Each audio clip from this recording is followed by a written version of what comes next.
Hey, Go community! This is Brandon Smith with Renaissance Games, and the crew invited me on the show this week to talk about independent developers and their games. The guys also share their impressions of Call of Duty Modern Warfare and The Outer Worlds. We'll also discuss Bethesda's new subscription service for Fallout 76, as well as other news from the industry. It's time to push B select. This is the Gaming Outsider.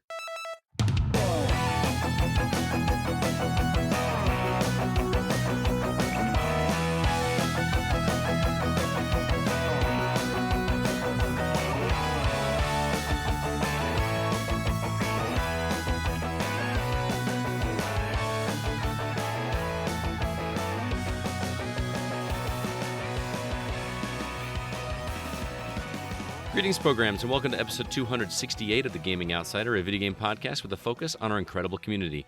It's Monday, October 28th. I'm your host, Scott Clark, and I'm joined, as always, by my fellow co-hosts. First off, a guy who has an even better excuse to enjoy Taco Bell this week, Zack Parkerson. I heard Taco Bell. That's all you needed to hear, right? It's, yeah, man. What's going on with Taco Bell? What's happening? Oh, you haven't heard the promotion where if you buy a double chalupa meal for $5, you get entered into a drawing to win a Xbox One S, like a special edition one. It's called the Eclipse, I think. The Xbox One X Eclipse. And you get a code for a 15-day free trial to the Xbox Game Pass Ultimate. The Ultimate one. And which I think you can actually extend that out to a month if you play your cards right. Like there's a backdoor way to do it. And the double chalupa is an awful lot of meat to put in your body. Yeah, I've had 2 of them already. I don't like the double chalupa. I think it's too much meat. I think it's too messy to eat. It doesn't work like a taco. Just make a taco. They've done this one before. It just doesn't work out. Last month was a toasted cheddar chalupa. That was great. Okay. You know, I have to try these things every month, obviously. Got to try everything new that Taco Bell does. Well, I do. I have the app with notifications turned on, so I'm always aware. Of course you do. Of Yeah. course you do. So good. So good. Well, Zach, thanks so much for being here. Also joining us, a guy who's celebrating the 100th anniversary of Prohibition by drinking a beer, Chris Behrensmeyer. What's up, You man? know it. Right there. I just assumed. I didn't even know you were drinking a beer. I just assumed you were drinking a beer. Little Elvis juice action going there. Hell yeah. How you been, man? Not too bad, man. It's been a good but busy week. It's been a very busy week, and it's only Tuesday, or it's only Monday. What am I talking about? Good Lord. That's how busy it is. I thought it was Tuesday already. Anyway, we've got a very special guest this week joining us also. You might have heard him on a Patreon episode if you are a Patreon subscriber, but it gives me great pleasure to welcome to the show the owner of Renaissance Games, Mr. Brandon Smith. Brandon, how you doing, man? Hello, world. I'm doing well. Thanks for having me on. Thanks so much for being here, man. Now, why don't you tell us a little bit about Renaissance Games? I know that you talked about it on the Patreon episode, but for those that haven't heard, what is your company and what are you doing? Sure. So I am an indie game developer. I've worked on a few projects with some small teams, other groups, other companies in the past. But Renaissance Games is my own thing. So I started it as my own company, my own entity to develop kind of retro games or retro inspired games, because that's kind of my thing. That's sort of the era that I like to always go back to, like the 8-bit, NES, SNES, that kind of classic era. Yeah, if I remember correctly, on our Discord server, your icon is a little guy from Final Fantasy, the little red mage or something. It is exactly. And so I'm a huge Final Fantasy fan, and of course that kind of segues into the project that I'm working on, which we talked about at some length on our Patreon episode with CB and Bob, which is a remake of the original Final Fantasy that I kind of just started doing as like a fun little side project for myself, and it sort of just turned into something bigger, and few years later I'm still working on it. Very cool. So do you have any idea of when that's going to be released to the public, or can it be released to the public? I don't know how that works with legalities.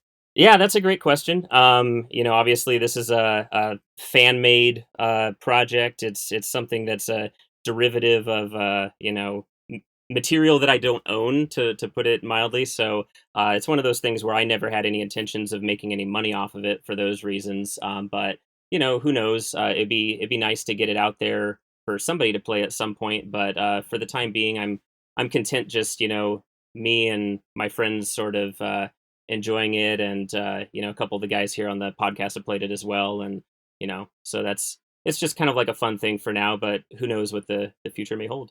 It's Very a good cool. thing. Good thing you didn't go with a Nintendo game. You'd be shut down immediately. Yeah.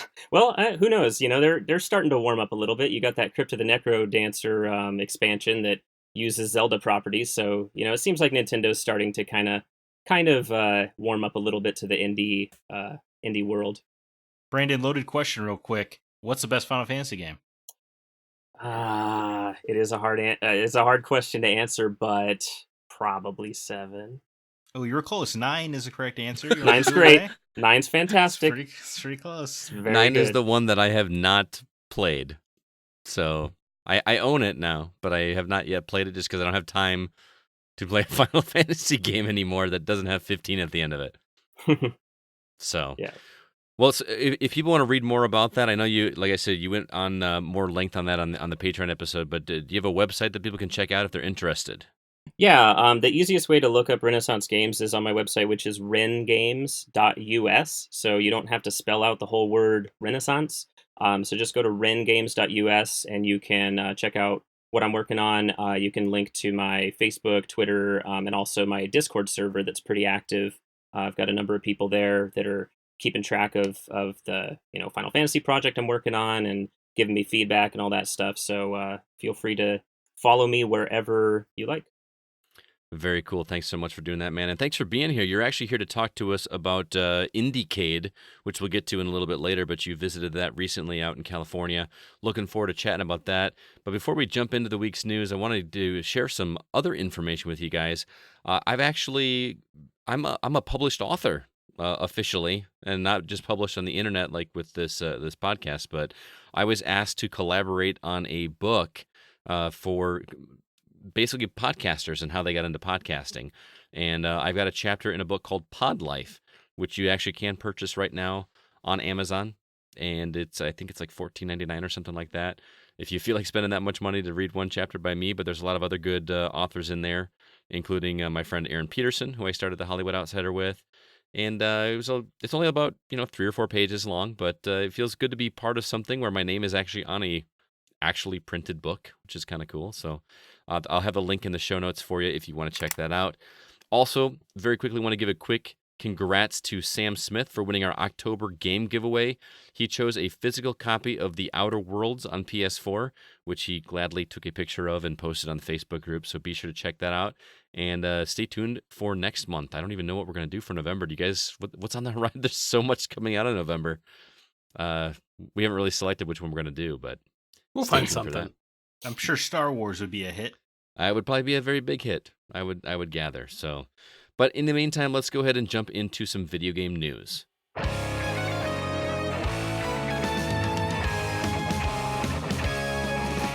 So first thing I want to talk about is Bethesda, because they announced their new service for Fallout 76 called Fallout First. By the way, do not go to the website falloutfirst.com. Please do. Please to go. to get the accurate information on this stuff. But holy cow, that's a fail on their part for not securing that URL. Anyway, so just to give you a rundown of how this works, here's what you get with this Fallout First paid subscription. So you get private server for you and up to 7 friends. You get an unlimited storage space. You get a fast travel point. You get 1,650 atoms per month. And you get exclusive Fallout outfits. You get unique icons and emotes. And all of this will cost you $12.99 a month or $99.99 a year, which basically equates to $8.33 a month. And a lot of us are kind of scratching our heads with this, but what do you guys think about it? I think it sounds that what they're offering sounds nice. I haven't played any of the Fallout games myself, but I'm just kind of watching from the sidelines. I know a lot of people who do.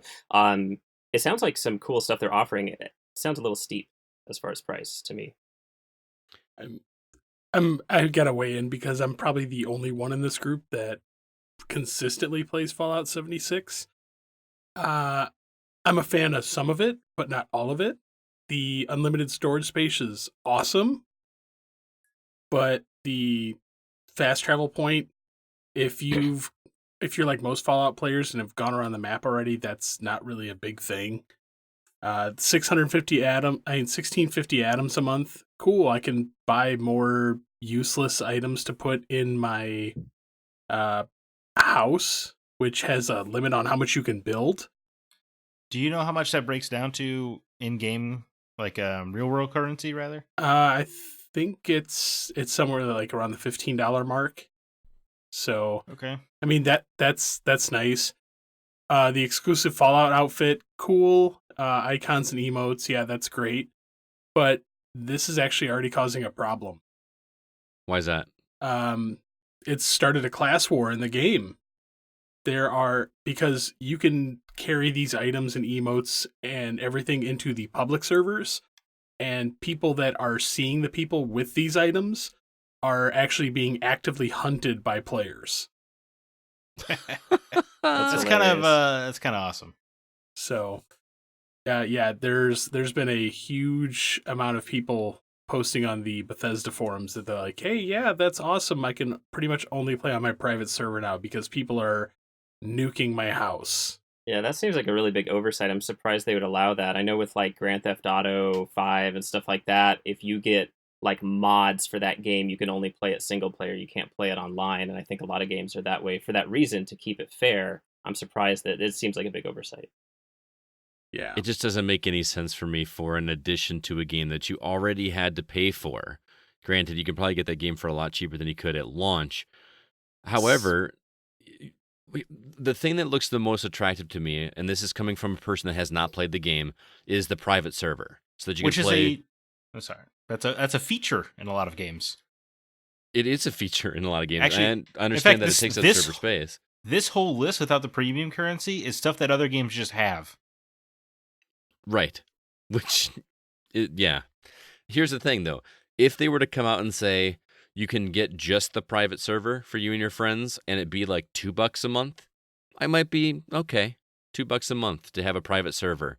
Who cares about the unlimited storage, the fast travel, the extra atoms, and these emotes, which are apparently you don't want anyway, if you're going to be on a public server as well. Then I could maybe buy that. But here's the thing. $12.99 a month to have these extra features that, like Zack said, come with most other games already.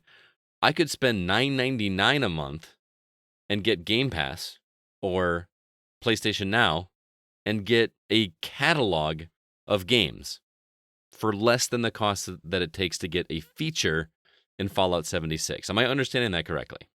No, you're exactly right on that. But you also have to remember there are people out there like I used to be that would pay $16.95 a month to play World of Warcraft. Yes, but that game you cannot compare the size of World of No. Warcraft. I'm not disagreeing with that, but I'm saying that the fans of the game are going to be like who this is marketed for. The private server, yeah, that's awesome. But the thing I'm most excited for on this list is the unlimited storage space. Because when you're only limited to 800 pounds of items in your storage space currently without this, if you keep some of the legendary items that you get, which all weigh like 20 pounds a piece, your storage fills up very quickly. How does that work? Is a Resident Evil item chest worth $100 a year to you? No. But that's what it feels like you're paying for. I love Fallout 76. I'm not buying this. Good. I think you'd have to be a real sucker. I will spend hundreds of dollars on retro games, but I will not buy this. CB is a proud sucker. Yeah, it sounds like this is for a very specific target audience and nobody else. So it feels like it's targeting your whales. This is some mobile game strategy right now, and in the realm of the subscription service, this is pointless. A poor financial kind of like the math doesn't work out. Netflix is cheaper than this. Well, the scary thing is, I was actually reading earlier today that the players that are being targeted, Bethesda's looking into fixing that. So the only way you could fix that is basically like take away the feature. No, not even that, but like activate God mode if they're wearing these items. Well, then that breaks the game even further. Exactly. So it's just like maybe I kind of feel like that's the price you pay. You pay $100 a year to be ostracized by the rest of the community? If you want to pay $13 a month for a new shirt in Fallout, maybe you should get shot once or twice. Well, the crappy thing is like these people are getting their like houses nuked, which they will completely destroy them. So all the stuff that Well, they've built up and stored and good, all that is just gone. good thing they have that Yeah. unlimited storage space. Get that. You can use that premium currency, buy yourself a new house. Start saving that stuff on your unlimited storage space on your own server instead of I Well, don't know. fear. the problem is your house that you build on your private server carries over to the public server. Ugh. So there's no clean way out of this. And to Zach's point, this is something that is for the whales, like he said. And if that's what it is, that's fine. But I part of me feels like the reason that we are balking at this so much is because we've become spoiled with these subscription services. I mean, the fact that I can pay $10 a month for Game Pass and get all these games that I will never have enough time to play, is that making me look at a $13 price tag for features in a game look less attractive? Would this have looked less attractive before the PlayStation Nows and the Xbox Game Passes? No. See, yeah, I was gonna say I really don't think so because I mean, there's no. Even though people like Fallout 76, they're the few though they may be, this game has been nothing short of a complete train wreck since it launched. Bethesda has mishandled this at every level. So for them to have the audacity to 1 year later say, "Here you go, $13 a month for a game that we couldn't even get the collector's edition right." Yeah, with this game in particular, I think they're crazy to try and roll something out like this at that price. But to Scott's point, to answer your question, I think, yeah, maybe if it was a world before these other subscription services already existed that gave you more for less money out of pocket, yeah, I could see a game or a game company offering something like this, and it would probably be more popular. But yeah, in today, today's video game market with all of the other services that you have to choose from, I just don't see this isn't competing with those. Well, I actually do have like a big problem with this. You're gonna launch this subscription service 1 month before the year 2 mark, and supposedly year 2 is when they're gonna introduce the human NPCs back into the game to basically fix everything from the first one. NPCs in your RPG. It's a novel idea. So they're like, cool, we're fixing the game finally. Oh, hey, would you like to pay extra money for this game while you're at it? It's just, is there nobody at Bethesda with a head on their shoulders? I'm really beginning to wonder like what is going on in those boardrooms when they discuss this. Love to be a fly on the wall at Bethesda right now. Is Well, it here's just the Todd thing. Howard walks into a room and says, "I got a great idea. $100 a month if they want to keep playing Fallout, and that's the bottom line." In fact, you know what? It's going to be an extra $100. You have to pay $100 a year. You want to play Fallout 4 too? How about that? Well, it makes it even more bizarre because now with Doom Eternal being delayed, like you really feel like, hey, maybe we can get a few extra bucks while we wait for our next game launch. Since we know Starfield is like at this point in time a decade away. Well, and here's the thing. No matter what Bethesda does, they're going to sell Elder Scrolls 6 no problem. Oh, so you mean like in 2030? I don't think it'll be that long. It'll be 2030. I don't know. Maybe 2025 probably. That would be my guess. At this point in time, all we've gotten is a picture and some letters. I know, but still. I mean, I guess I've been saying for years that Bethesda is just quietly the shittiest company in gaming, and boy, do they just love to prove me right every month or so. Here's the thing, and this is coming from a person that has not played Fallout 76. I think I watched Chad play it for about 5 minutes. And then you fell asleep? And I didn't, so I haven't played it. But if I paid $60 for a game, or $120 or $200 for a collector's edition like you did, CB, and then I had this game, and then in order to keep playing it or to get these extra services that I feel like were at least hinted at being offered, I feel earlier. like private servers were definitely talked about before this. I think they were too. I can't say they were guaranteed or they were going to be offered for free, but I feel like that was something that was talked about. And then you come back and say, if I want that, now I'm going to have to pay a subscription fee. Like it'd be one thing if it were a flat fee, like throw an extra $30 and get a private server for you and your friends. That I could kind of wrap my head around. But for me to have a subscription to keep playing this, especially when you want somebody to keep playing your game. You know what I mean? You want somebody to keep playing your game for longer than a month or two. Yeah, and I'm really starting to agree with what Zack said about being the crappiest uh, developer out Company. there. Yeah, publisher and game. A few years ago, I was like, "Yep, Bethesda can do no wrong. I love everything they do." There's a reason why in our recent episode I said that I love Ubisoft. So it's definitely decisions like this that just make you scratch your head and wonder what the hell were they thinking. I Yeah, can won't you go as believe far as you guys do, but I'm just more confused by this decision a than few short years ago, Bethesda was the savior of the single player video game, and now they're They're a just company that but they're just they're taking advantage of and trying to destroy their own fan base. It feels like. I will Yeah. say though, this is not a single player game. So I Right, I understood. still believe they are the savior of the single player game.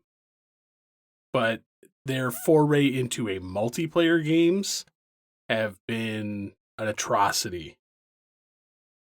it's too bad because remember how excited we were for Fallout 76 when we watched like an empty screen for 24 hours and Oh, I was not only with that, I was excited for Elder Scrolls Online, but with the massive amount of microtransactions in that game, I gave up after 2 hours. yeah. Well, I've got an unpopular opinion. I think the UI in Skyrim sucks. I could never get past a certain point in that game because once I've got so much inventory and I'm trying to manage all these different things that I can equip, it becomes too cumbersome to do and it's frustrating.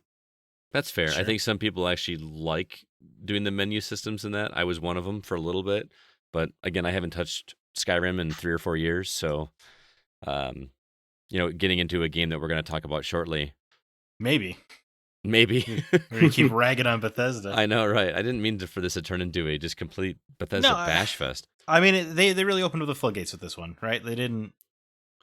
They had to have seen. I hope they had to have seen this coming. It just seems so bizarre. I just can't imagine saying, "Hey, remember that $60 game you paid? Pay us $13 a month more." Well, I think it's more or less the fact that even, what was it, within the first week, you could already get the game for $35. Right. And I actually just looked it up. You can now pick this game up for $15. Right, you had those pictures of like the Toys R Us is going out of business and everything was sold except for Fallout 76. That's brutal. Crazy. Well, let's go ahead and move on. I think we've kind of beat that dead horse. Some games have been delayed. The first up is The Last of Us 2, which was kind of genuinely a shock because didn't they just like 2 weeks ago give us the release date of this game? Yeah, they weren't as cocksure as they thought they were. Right. Well, I feel like I wonder if it has something to do with the copies or the people playing the demo out there in the wild. And they've been getting a lot, at least some of the podcasts that I've been listening to have been saying some not overly positive things about it. They've been kind of lukewarm on it, at least the ones I've listened to. So I wonder if they've kind of taken some of that feedback and said, you know what, let's go put this in the oven a little bit. And here, I'll read you the quote from Neil Druckmann. It says, "It was during the last few weeks, as we were closing our sections of the game, that we realized we simply didn't have enough time to bring the entire game up to a level of polish that we would call Naughty Dog quality. At this point, we were faced with two options: compromise parts of the game or get more time. We went with the latter, and this new release date allows us to finish everything to our level of satisfaction while also reducing stress on the team. While we're relieved that we won't have to compromise our vision, we're disappointed that we weren't able to avoid this exact situation. We wish we would have foreseen the amount of polish we needed, but the size and scope of this game got the better of us. We hate disappointing our fans, and for that we're sorry. We hope you'll understand that this additional time ensures that The Last of Us Part 2 lives up to our collective ambition as well as our commitment to the highest level of quality. We know the extra few months we will add the extra few months will add to what may already be an excruciating wait for all of us. We are grateful for your patience and continued support. Come next May, you will finally rejoin Ellie in The Last of Us Part 2. And again, that date is May 29th of 2020. And I'm curious what you guys think about this one and the others that we'll get to shortly, but let's start with The Last of Us. A delayed game was a bad game is bad forever, and a delayed game can be great. Isn't that I Miyamoto? Yeah, I think it was a Miyamoto. I mean, I paraphrase. I'm not, Right. I'm not as eloquent as him. I would always rather have a developer delay a game to get it right than rush it to get it out earlier. Oh yeah. Yeah, I mean, I was gonna say it is funny that they did just announce the release date about 3 weeks ago. yeah, I'm okay with a game being delayed. My guess is demo copies were out in the wild, and my guess is there was probably a very game-breaking bug or something that caused like a catastrophic failure that just compounded as the game went on. Very And possible. they were like, "Oh, well, let's go in and try to fix this real quick." And they realized as they tried to fix it that it just cascaded failures down the line. Maybe. I mean, Definitely could be. I'll second what Scott said, and everything I heard from the podcast I listened to and the websites I read, it did seem like a pretty lukewarm reception to that demo. Mm-hmm. Pretty much like all the impressions I heard ended with, "Oh, but it's Naughty Dog, so I'm sure it'll be great." Yeah, that was the impression I got. What's interesting to me is that coupled with the other delays, which Watch Dogs, Legions, Rainbow Six Quarantine, and Gods and Monsters are all being delayed to Ubisoft's 2020 to 2021 fiscal year, which is April 1st to March 31st. So we have no idea when those games are coming out. And the funny thing to me is that I feel like 5 years ago, when I hear that games are delayed, I get upset and angry that the game I really want to play is not out there. And now I feel relieved. I'm just like, all right, not a problem. I got plenty of other stuff to play right now. So you take all the time you need, guys. Am I alone in that? No, I mean, you get like the short, if it's something you really care about, like, that sucks, but at least it'll be great when it gets here. Yeah, I'm actually okay. I was really looking forward to Watchdog Legions. I'm okay that got delayed. Yeah. Gods and Monsters, I'm really okay with that got delayed. You mean Breath of the Wild 3? Yes. Hope so. I hope so. Didn't Doom Eternal get delayed as well? Cyberpunk yeah, 2077 got delayed as well. So Did they say 2019 on that? I think originally it was supposed to be this month. Yeah. Oh, okay, my bad. So with all these games being delayed, I'm okay because it allows me to focus on the other games that I know are a finished product. Right. Looking at some of Ubisoft's stuff, the more I play Ghost Recon Breakpoint, I wish that would have got delayed. I think Ubisoft does too. There are some issues with that game, and I think with the debacle that happened with Ghost Recon Breakpoint, that's why they basically pushed every AAA title back that they have. They're like, we need to reevaluate some things. With Watchdog Legions, I'm super excited because I loved Watchdog 1. Watch Dogs 2 was an atrocity. Whoa. Really? I did not like it at all. I thought it was solid. I do love the first one. But I definitely like the first one more. I feel that 2 could have been superior to 1 with some additional tweaks. But now with Watchdog Legions, especially with what they want to pull off, I feel that a little more time in the cooker could be very good for that. Well, Legion still sounds like an impossible video game. Yeah. So Yes. please take as much time as you want. It doesn't sound real. At this point in time, I'd be okay with them delaying that game for a full year. Yes. Yeah. Whatever it takes, because if that game can deliver on that premise, ooh, buddy. Do you think any of these delays have anything to do with the upcoming consoles? The PS5 and whatever Scarlet is actually going to be called?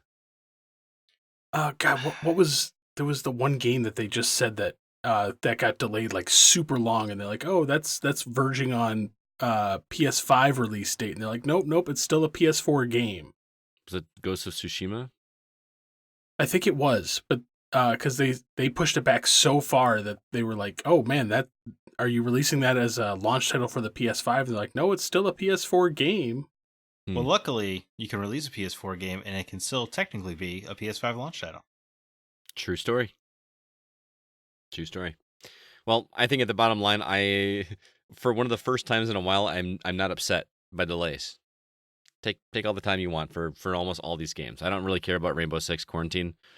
It looks interesting, but it's not a game that's going to be for me. But the other two, take all the time you need, especially if they're as ambitious as they say they're going to be. So I don't have time to play new games as it is, so my Steam backlog is enormous. Like, yeah, I'm not worried. Your Yeah. backlog is enormous. Yeah, I bet. Yeah, CB owns I guess every video game ever. So Yeah, sounds We're like it's a it. backlog. Trying. He just- trying. He just has his Xbox account set to auto purchase anything that just hits Xbox Live. They love him over Shh, don't tell people that. there. Is that true? No. Yeah. Don't tell his wife. Yes, don't tell my wife. All right, last story I want to talk about. CB actually brought this one up. The Xbox bundles are back with an upgrade to Scarlet. What does that mean for those people that don't even know what that Xbox bundle means? So Xbox is bringing back their bundle package. They did it last year around the holiday season. You can actually choose an Xbox One X, Xbox One S, or the all digital version, with the option to upgrade to the Scarlet once it releases. Mm-hmm. But they are payment plans for 24 months. Payments start at $19.99 and they kind of jump up depending on which one which one you choose. I believe the all digital one is $19.99 a month, and then if you get like an Xbox One X, it jumps all the way up to $30.99 a month. And they go for 24 months, but it includes Game Pass and Xbox Live for each of the 24 months. And at month 12, you have the option to upgrade to the Scarlet as soon as it so releases. you can't upgrade to the Scarlet right away. You have to wait the full first 12 months of your cycle. It's 12 months of payments. That way they make sure that they've got you kind of locked in, and then you have the option to upgrade. So it's almost like a cell phone plan, Mm-hmm. where if you like, oh yeah, I've had my cell phone for so long, I can upgrade.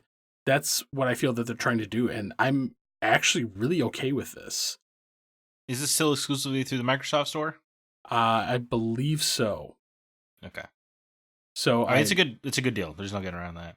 yeah, I mean, for $19.99 a month to just be like, hey, I'm gonna take the Xbox One digital version and just pay $20 a month, and then oh look, the Scarlet came out. I'll just take one of those. Well, I didn't do the math on this one, but I know last year it ended up you were paying like $10 more than what it would cost you anyway. I believe 24 times 20, 480. 408. That's not bad, man. Especially with the No, fact that they're you get the- including Xbox Live and Exactly. Game Pass with this. Just the cost of Game Pass and Xbox Live, you figure if you have them both in the bundle, is $14.99 a month. Yep, that's a savagely good deal, man. So for those of you that don't have Xboxes and are debating on this, I think this is a phenomenal deal.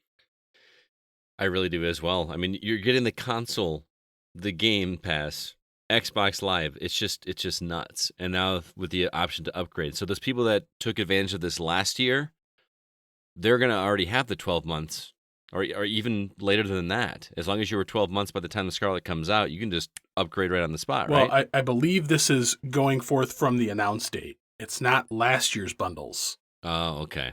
So it's Gotcha. the bundles that they're starting this season. So it's basically cementing that, like, hey, in 12 months from the day that this was announced is the release date of the Scarlet. Gotcha. I am sick and tired of Xbox doing everything right. Yep. And I'm honestly surprised that PlayStation has not, Sony has not done the same thing.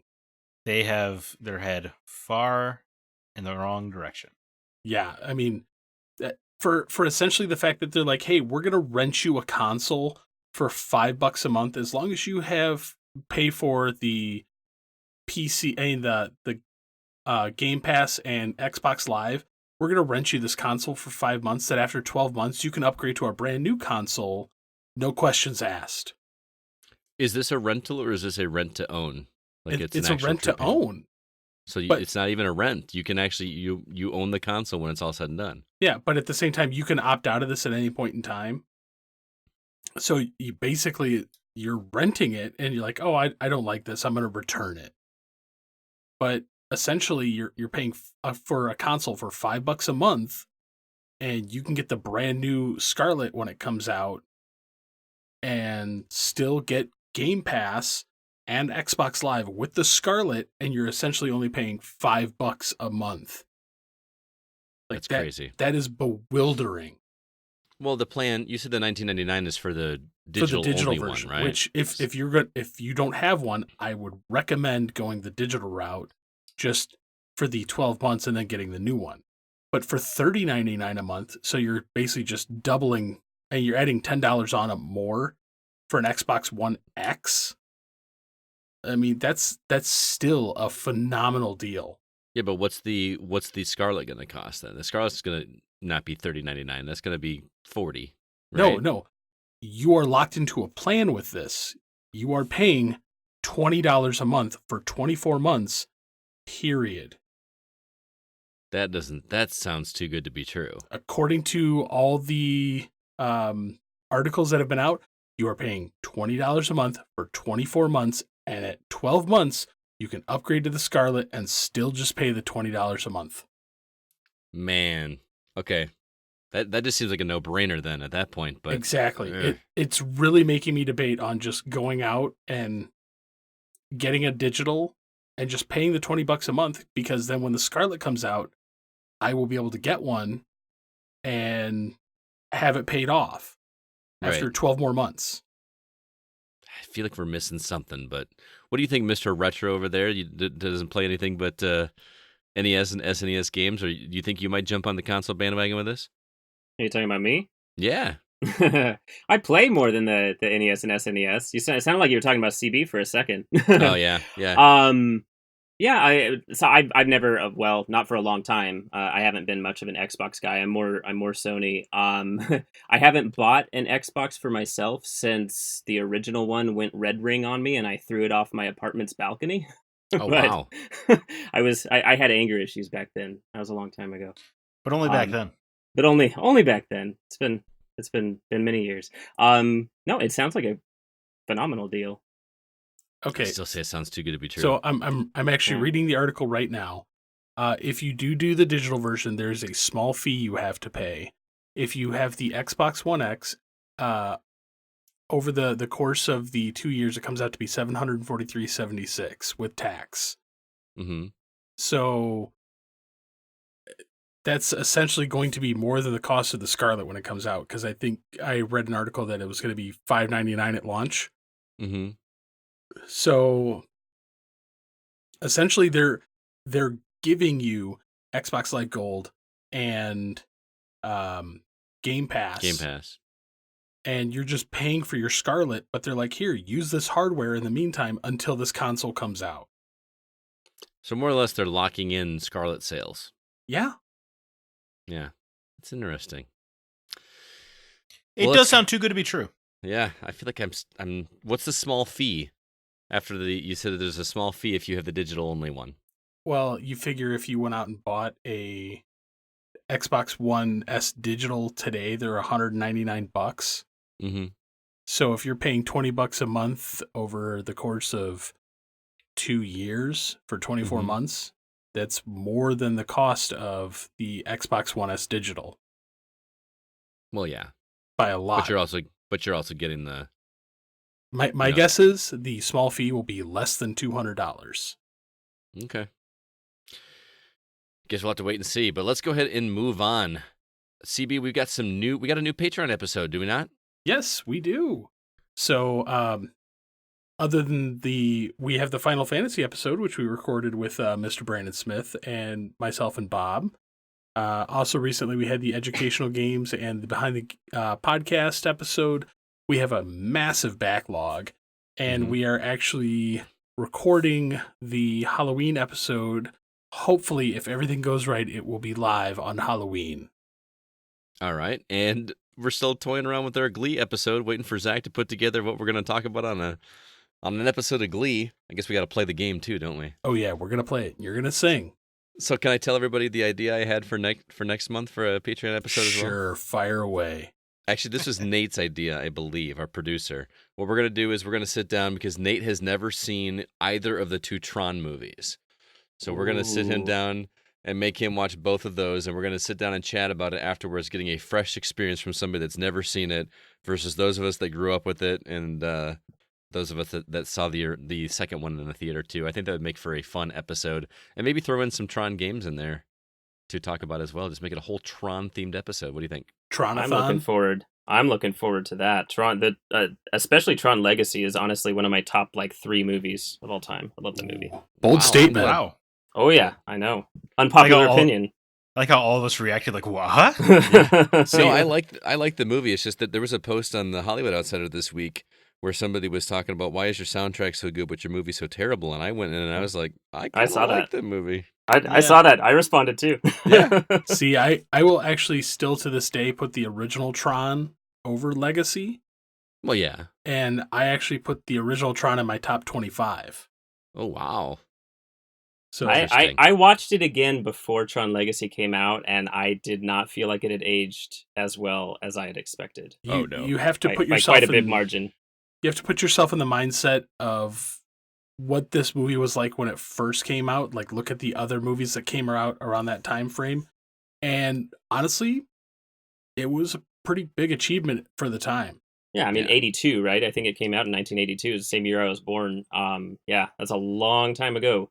But yeah, no, I appreciate that movie a great deal. But yeah, Tron Legacy, so polished. I love it.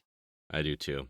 Well, if you'd like to hear us ramble on about Tron in a future Patreon episode, as well as the other current episodes that CB mentioned before, be sure to head over to patreon.com/thegocast. $3 a month will give you access to all of our bonus content, and it helps us keep the lights on over here at The Gaming Outsider. In the meantime, we're going to go ahead and jump into our From the Outside In topic.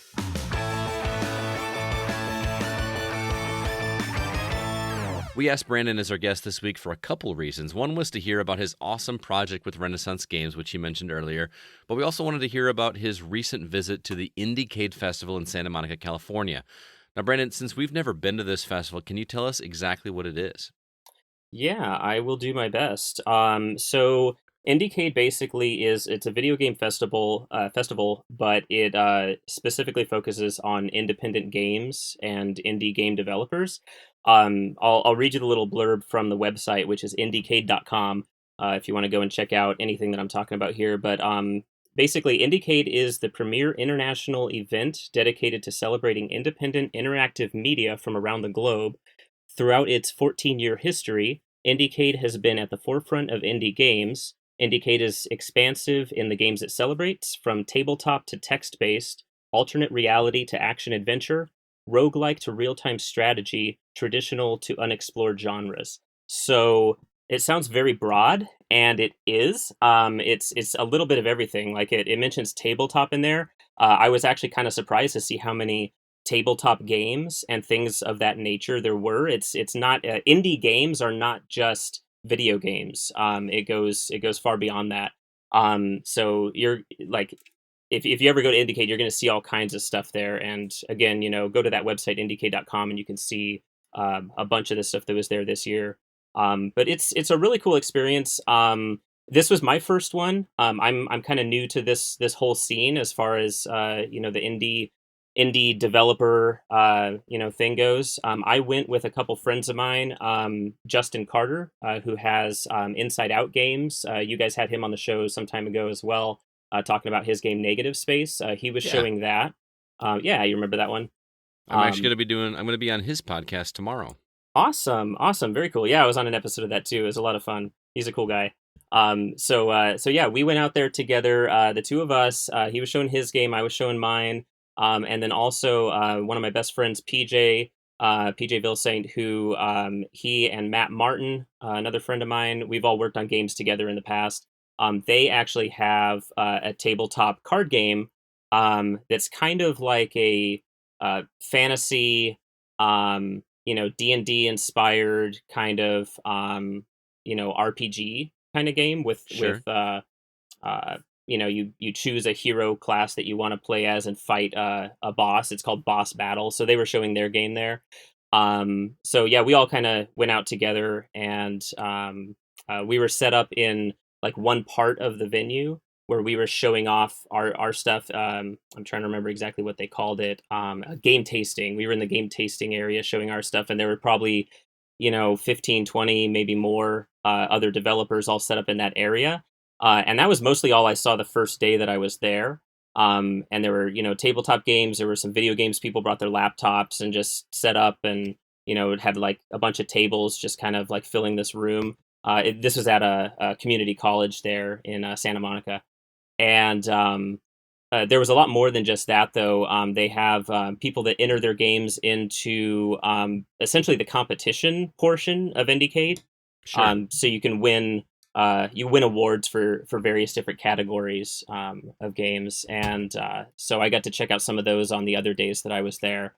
But yeah, it's just like a little bit of everything, and yeah, I don't know what else I could say about it aside from some of the games that are there. I've got quite a list of games. There were a number of award winners that I could mention, and some other ones, just kind of like honorable mentions of my own games that I got to play there. Yeah. Go ahead. Tell us some of the titles you played that were standouts for sure.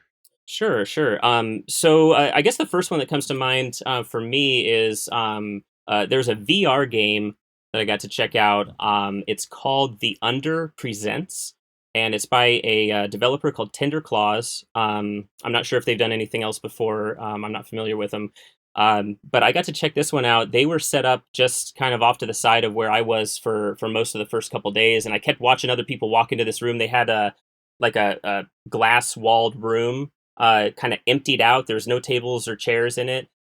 So they had space for 3 or 4 people to walk in and put on VR headsets, and they kind of mapped out a little space for each person, and so Wait, everyone was playing three or there. 4 in one room together? Yeah. So they were using the Oculus Quest, the wireless one that CB has, right?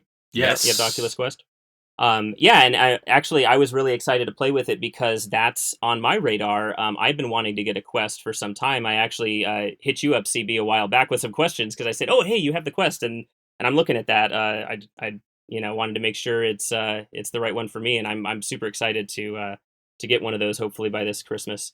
But yeah, so they were using the Oculus Quest, and they basically invited each person in and said, "Okay, here's the headset.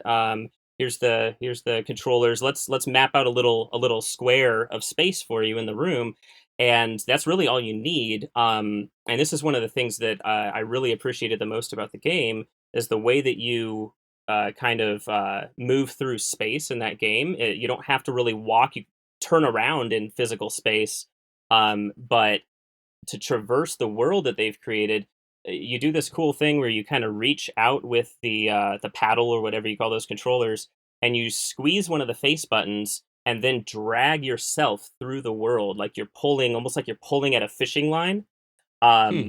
And it works really, really well because there's this distortion that happens in the world around you. And I was asking one of the developers about it afterwards. He said that they specifically designed it this way to avoid the problem of motion sickness that people get in VR a lot of times. Which is why a lot of VR, the movement is limited. You can only turn so many degrees at a time to prevent Sure. people from getting sick. Or probably because Um, you don't feel like you're moving yourself. You're feeling like you're moving with your hands, the joystick that you're not seeing. But in this game, you're yeah. actually pulling yourself through the environment, so that reduces the nausea. Am I understanding that Yeah, right? yeah, exactly. And so yeah, the world kind of distorts around you, and you sort of see everything sort of stretch while you slide forward at the speed of your pulling. So you can really control whether you're kind of just moving forward slowly or really flying forward. It's completely within your control. And it works super well. I think I was playing that thing for a good 20 minutes straight and had no issues whatsoever with motion sickness or anything. So. Now you I'm mentioned that there were like 3 or 4 people in the room at one time. Was this a game they Mhm. were playing together, or were they just? Is this all one booth? And No, we were all playing the same demo, but we weren't okay, like in the same world at the same time. However, another thing that they were really proud of is the fact that they've hired real live actors to pop into the game as NPC characters, or I guess I can't call them NPC characters if they're actually people, but they show up as characters in the game, uh, where maybe sometimes it's just a AI that's controlling that character, and other times it's a real person that they've hired that's acting out some role, and you never really know as you're playing the game. So you might be playing with real people, you might not be, which is kind of a cool concept. But it was a fun game. I would highly recommend checking that one out. what was it called Um, again? it's called The Under Presents. All right, I can see I'm on CB board.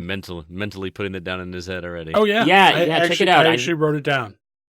I know it's not out yet. I don't know. I didn't get like a date or anything from them. It sounds like they're somewhat early, but they had quite a bit to show, and it was very impressive. I really liked it. Let's see. There's some other ones. I played a game called Labyrinth. So kind of like a labyrinth, like a maze. But the whole idea there is that you're communicating with the people around you. So the way that they described that one is it's a procedurally generated cooperative escape room for mobile devices. So Huh. picture you're like traveling around, like each person is on their own device. Like I could be on an iPhone and you're on a tablet and someone else is on an Android. And you could be sitting in the same room, you could be separate. It's kind of up to you, I suppose. But each person is controlling their own character, randomly generated character, and you're placed into essentially like a dungeon or some sort of a labyrinth. That's kind of like picture like Legend of Zelda rooms. You've got doors north, south, east, west, and you can go from room to room. Right. Um, and the whole point is to solve the puzzle of figuring out how to get out. So you might find one person might find a door that's over in like the furthest northeast room, and someone else is going a different direction to see what they can find, and they find a key somewhere else, and so they say, "Oh, hey, I found a key. Does anyone see a locked door? Oh yeah, I've got a locked door up here in the far northeast corner of the map." And maybe one person found the map and the other people didn't find that, so he's trying to navigate them through the maze. So it's really cool, and you can encounter traps, and like you might need one or two people to help get you out of a trap, so you have to explain where you are, and it's really cool. The most memorable thing that happened when I was playing it was there was three bells in two different rooms. There's two bells in one room, one bell in another room, and they when you touch them, they made sounds that were in like a high, medium, or low pitch. And me and the two other people I was playing with kind of experimented with them a little bit and said, "Oh, we can't figure this out. We'll come back to it later. We'll find something maybe later we can use these for." And then I started picking up these pieces of paper on the ground of this labyrinth that looked like they just had like lines and some kind of dots on them, but they looked like torn pieces of paper, so I couldn't really see everything that was supposed to be on it. And eventually, one of the other people found some more pieces of paper, and we said, "Oh, let's here come to this room that I'm in." And you're like carrying around these items. You can hold like a couple items in inventory. So we come into this room and we take this stuff out of our inventory and we drop it on the floor in that room, and we're able to drag these pieces of paper around on the floor and arrange them, and figured out, oh, it's sheet music. And it's showing us notes that go, high, low, medium, low. And so we were able to go find those bells again, play those, and it opened up a secret passage. So So you actually have to really cool. be in proximity of the other player in order to pass an item to them or to share something. You can't just like, hey, I got a key. I'm over here with a locked door. You can't just like transfer them a key to their phone or something Right, like that. right. Huh? No, I didn't see any way to do anything like that because you're supposed to be collaborating with them. I mean, like when we played the demo, it was three of us and we were sitting literally right next to each other on chairs in front of a table. So Uh-huh. we could see what everyone saw on their screen. And I suppose if you didn't want to, you could play it where no one can see what you're seeing, and that would make it a little bit more challenging. But even still, with being able to see what the person next to me had, we still had to travel through the labyrinth to find each other to share things, which was pretty cool. I So kind of like the idea of a cooperative game where we all go off into our different directions and then have to collaborate back together somewhere. So like if I play with Zack, because he lives, in a different town than I do, hmm and us having to communicate. But this isn't an asynchronous game. This is one where you have to be playing at the same time, right? correct. So Yeah, that's yeah, interesting. All yeah. right. So that was a cool one. There was some real off the wall stuff there. I played one game. I actually forgot to put it in my notes, but there was one game I played. It was called Blind Spot, and there is literally nothing to see in the game. It's You're playing on a tablet, and the entire screen is black for the entirety of the game. The entire game is played via touch. So what you're doing is you and they actually blindfolded me while I played it, which was funny because there's nothing to see, but it just kind of gets you into like the zone, and you put headphones on. It's got real peaceful, relaxing music.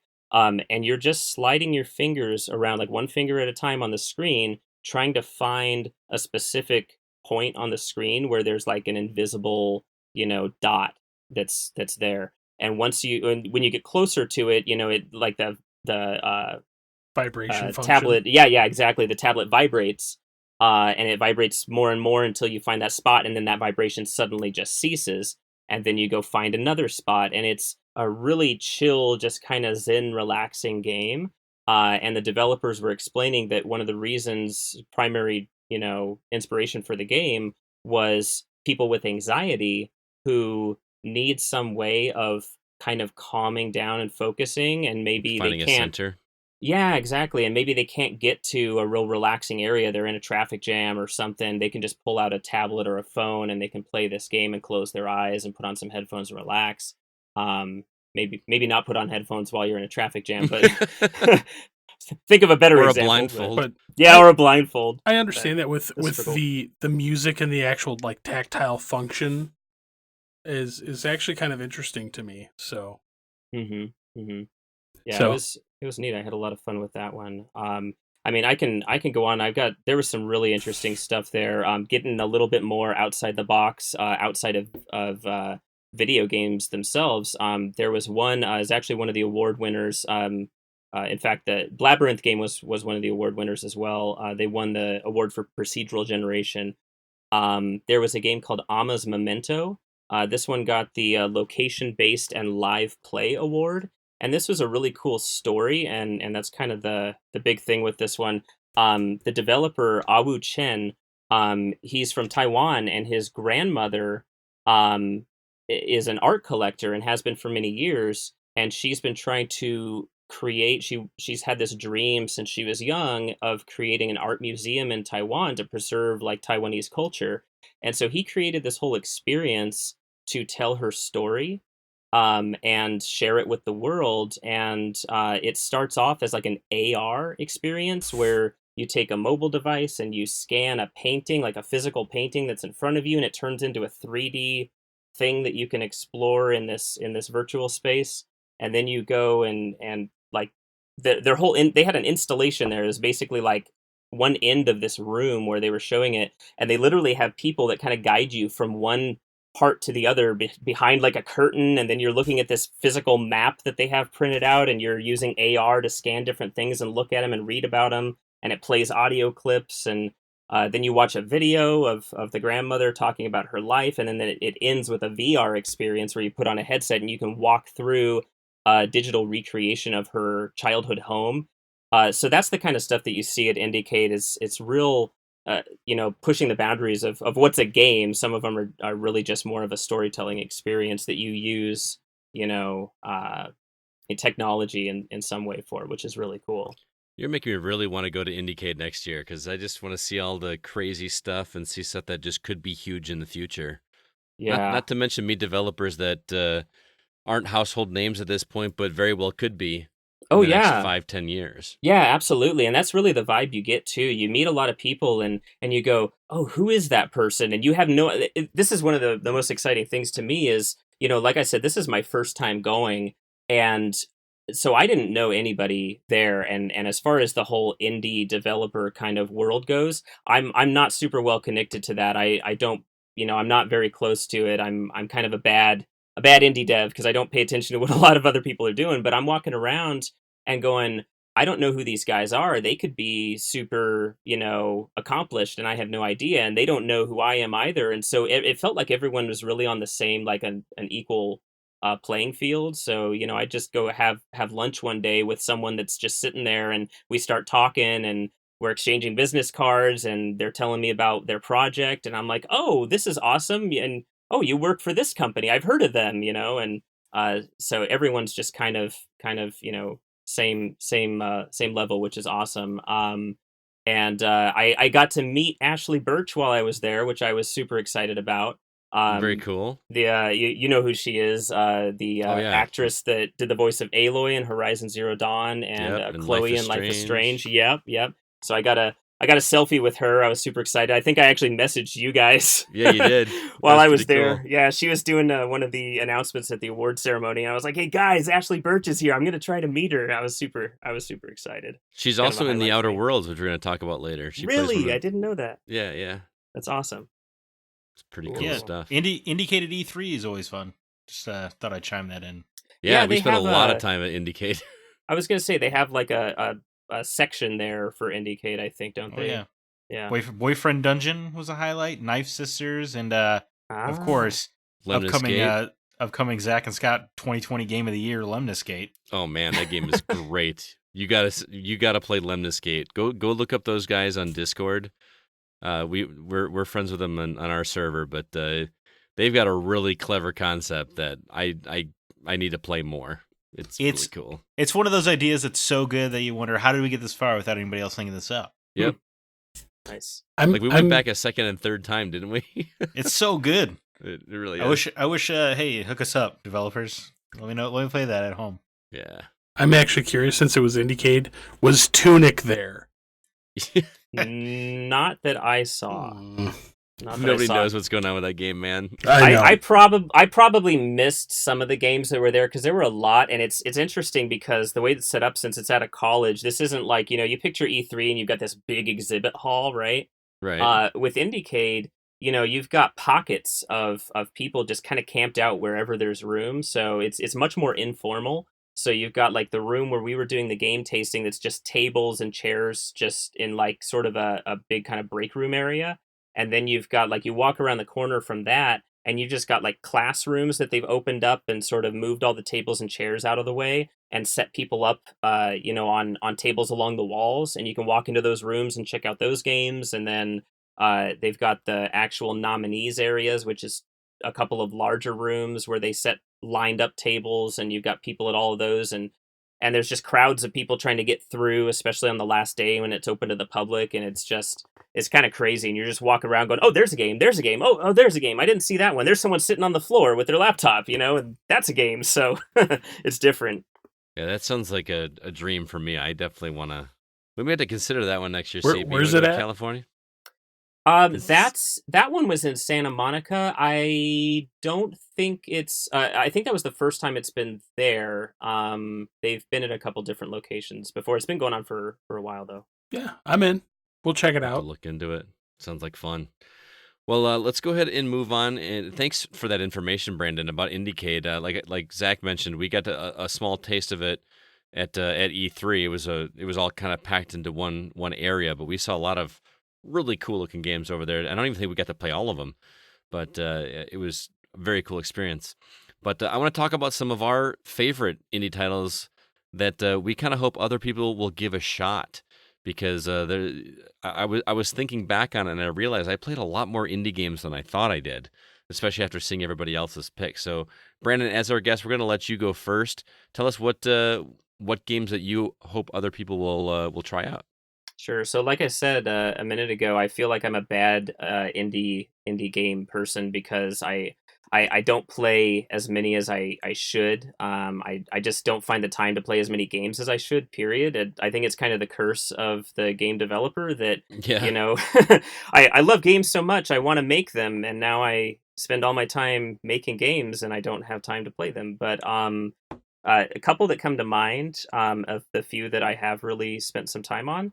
The first one would be Hellblade, if that counts. I know Ninja Theory was kind of considered pretty small at the time when that came out, right? And now they're under Microsoft, is that right? I think Yes, so. Microsoft picked him up. Yeah. Yeah. Did they? Was Hellblade self published? I'm pretty sure. I could be wrong. That's fine. But You can yeah, talk I about mean, it, and man. I know that that game's pretty well known now. And so is my other one I'm going to mention. But yeah, Hellblade was just one of those where that was such a memorable experience. Going through that game and just really kind of feeling like you were that character of Senua, and experiencing her journey and her struggle, like from her perspective. It was such a unique experience, and by the end of that game, I was literally brought to tears. I'm not kidding. That ending sequence, and I think Scott, you said in the past that you were never able to quite finish that game because you hit a bug. Yeah, I did. And I it's should such a go back and shame. do it. It's such a shame because man, that ending, it just builds up to just such an emotional climax. At least for me, that I was like, this is a game that I don't know if I could play it again because It's I feel like rough. I feel, well, it is. I mean, it's rough. It's a rough experience. You're kind of being tormented by these voices in your head the whole time, and there's a certain aspect of it that when I would sit down to play it each night, I'd have to kind of get myself in the right mindset for it, because it's not a super easy game to play through, and like I said, by the end is just so emotional that I just don't know if the experience would be the same the second time. It was like one of those that it works on a single playthrough at least. um and Yeah, then it's a the great. oh, Hellblade's great. sorry. Yeah. It is self-published, just so everybody knows. But man, that game has a really good ending. I just wish it didn't have the 15 to 20 minutes of gameplay before it. It is so frustrating. Yeah, and I know people kind of complain about the battle system in that, and I think that's, yeah, it's kind of basic, but at the same time, there was more you could do in that battle system than what initially meets the eye, and the problem is that they don't tell you how it works. They kind of left you to sort of figure it out organically.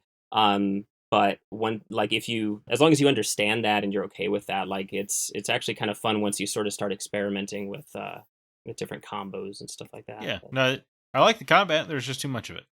yeah, Yeah, yeah, it can agree. kind of drag. The other one I wanted to mention was Undertale, and that's another one that started off small, and I'm sure is pretty well known now. Oh my Um, goodness, my Yeah, students will not stop it's talking about Undertale. My really, it's fourth, still. my fourth grade students. according to Ooh. GameFAQs, it's the greatest game of all time. Yeah, I okay. don't get it. I It's must not have good. given It's it enough good. a shot. I just did not understand the appeal of that game, and that's coming from a guy that loved Earthbound. Well, so here's the I thing. Oh, sorry, go ahead. no, I was just, I like Undertale a lot. It has similar themes to a game I'm not allowed to talk about. Oh, okay. I could see a little bit of that. Yeah, so the thing with that game, this is a game that honestly turned me off at first when I just saw, screenshots and little clips of it, because, it's a very indie game. It's made by one guy primarily. I think someone else did a lot of the music. Um, but yeah, the developer Toby Fox, he basically, if you hear like the story about how he created that game, he didn't even really program when he created that game. He basically made everything, I think, in Game Maker with like the drag and drop kind of functionality. So it looks like something super rudimentary, super basic on the surface. Um, and something at some point got me to try it finally, and I was pretty quickly intrigued by it because it's actually got more depth than you would think. It's, an RPG sort of, at the most basic level, and it really, the storytelling in that game and the characters that you meet really kind of like make you think a lot more about how you treat characters in the game. Like, you have consequences, you got characters that maybe don't stay around depending on what you do, and you've got some different endings that you can experience depending on the way that you play. And it was really cool, and I think they did some things with the battle system, or he did some things with the battle system, that really blew my mind. I think that was probably the most impressive thing. That you've got some mini bosses in that game where they're completely turning the battle system on its head and making you like suddenly do like not a twin stick shooter, but you're suddenly like dodging things around on the screen that are falling down at you from the top, and then the box that your character is in is suddenly moving at weird angles and stuff like that. It's not just like a straightforward combat system. He Oh really did yeah, some crazy super stuff. weird. Yeah, yeah. And So the Undertale, music's amazing. the music was done by Toby Fox as well. Really, But wow. yeah, he did everything. I mean, they did like Stardew or Iconoclast, also done by one guy. But that is a great game with a horrifying fan base. It is Yeah. that fan base is so toxic and annoying. It makes me want to like the game less. Well, that's always unfortunate when that happens. It is brutal. Yeah. Tremendous game though. I got the platinum in that game. I didn't even know it was on PS4. I thought that was I got a Switch, platinum. I think. I played it on Vita. I played that one Ah. on my PC from Steam, and I'm sure I missed more than one or two achievements, but I remember trying to do it. Like, there's the different routes you can take. Once you Mhm. kind of figure out how the game works, usually after your first playthrough, you realize that you can play it a couple different ways, and one of those ways I was not able to do. I think I missed The passive. yeah, no, wait, no, is the other one. I think it was the other one that was harder for me because you actually have to encounter every monster in the game. You're talking about basically there's pacifist and I don't remember what the other one is where you basically either Pugilist. Is that right? no you basically either kill everything or you save everything in the game, and uh, I think it was the other one, the one where you have to kill everything. The way that it works is you actually have to literally encounter every monster in the game and kill it. It doesn't work if you just simply kill every monster that you happen to run into. If you miss some, then you miss that ending, and I was not able to get it for that reason. So that was a little frustrating. Gotcha. Any others you got on there, man? Those were the only ones, like I said, that came to mind. I have a hard time thinking of other indie games. I've got my favorite games like anybody else does, but when I try to think of indie games, there's very few that come to my mind aside from those ones that I've now recently seen at IndieCade, but I can't really claim to have played much of any of them, so they're on my radar. Okay. Well, we always pick some from the community and to share some of their favorites as well. Why don't you go ahead and read the ones you Yes. picked? Yes. So I picked a couple of comments about the same game. Amber Olmsted Lily. She mentioned Transistor. I think this was on Discord, by the way. She mentioned Transistor. She says the combat is familiar yet different.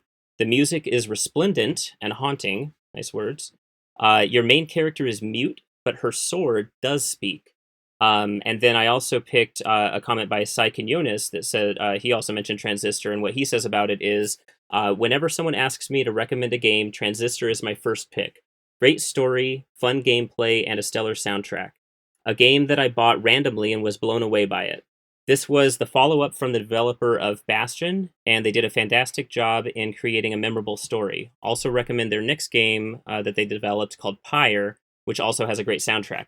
The reason I picked these ones is kind of twofold. One, because Transistor is a game that I was on my radar for a little while, and I finally bought it on a sale on Steam. I haven't actually played it yet. But the reason I picked is because both of them mentioned, I think both of them mentioned the music. That was a game, one of many games for me, where it got on my radar purely because of the music, because I was listening to some online collection of video game music while I was working, and Transistor songs came up. It's something that's come up a few times on things that I've listened to, and that's actually honestly how I noticed a lot of games. I think I found Life is Strange that way. I think I found Undertale that way by listening to some of the music from it. Um, there's a lot of games that I actually end up, because I love video game music, and there's a lot of them that I end up discovering from that angle before I've ever even heard about the game. So Transistor is one of those, and I thought that was cool that both of them mentioned the music in that game. I'm looking forward to playing that one. Very It cool. helps when your composer is a full-time staff member who was in on the ground floor of the company. That makes sense. Man, I love that opening track to the Bastion soundtrack. Yeah. Right after. Or man, Build That Wall. Yeah, Ugh, I know that yeah. song. That's a good one. It's just such a great way to kick off that game, and if you listen to the soundtrack, they actually have some of the dialogue of that narrator that he just has that smooth, but the kid just rages for a little while. He voices the sword in Transistor. Does Really? he? Nice. Yeah. Oh, now I really got to play Transistor. I never tried Transistor. Transistor is incredible. I do like Bastion more. I haven't played Pyre yet. I love the there's a theory that Transistor is takes place inside of a computer. I love that theory. I because could see that. really. And the sword is a USB stick with everyone's memory. It kind of looks like it. Yeah, it's a pretty great Yeah. theory. You should read into it if you're curious. Great game, Nice. but Bastion, yeah. What about you, Zach? Well, indie games are pretty great, man. I think they are essential lifeblood to the video game industry. Let me just say that off the top. I agree. think- I mean, I mentioned it when I was talking about, meeting indie developers, because you might be talking to the next big name in the next 5-10 years. But yeah, it's true. There's a lot of passion when you speak to. They never seem tired, no matter if it's day 3 on E3. They still seem just as excited to show off their game. Oh yeah, totally. and they're exhausted. Right, but you go to the Square Enix booth on day 3. They're like, yeah, okay, yeah, here's a demo, man. Have fun. When I came back from IndieCade, I mostly slept for the next 3 days. I had to get back to work, but I was taking midday naps, which I never do. I was exhausted. We know that. But yeah, no, indie games, they help challenge AAA studios to be better, which I love. That's a good point, man. They keep people on their toes. But when I think indie games, the very first thing I think of is Thomas Was Alone. I love that game so much. I think it is one of the very best video games ever made, period. Which I know is crazy when it is a story about a bunch of squares and rectangles, but it is true. How many copies of that game do you own now? I think I own 5 copies of Thomas Was Alone, because I Awesome. cannot resist buying it in a new format. I love that game. It just makes me happy, Scott. It really does, and that's another game with just a great narrator. The narration in that game really sells that game. He gave it his all. There's no question. He's the only speaking part of the game. It is the lifeblood of Thomas Was Alone. But it makes you care about quadrilaterals. I'm actually happy that I have a PS4 and Vita copy, physical copy.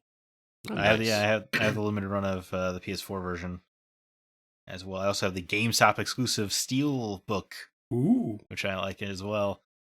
But that is the first thing I think of. Also, I think of Iconoclast. Yep. You're welcome. That's another one I really want to play. Yes, you do. It's That really one good. looks cool. I was shocked Right. at how much I like that game. It is wow, it's a banger. CB, thanks again for giving me the limited run of that Iconoclast. Salt and Sanctuary is a really good one. There was this game when you suggested this that I was thinking of. It's a rhythm game that is also an RPG.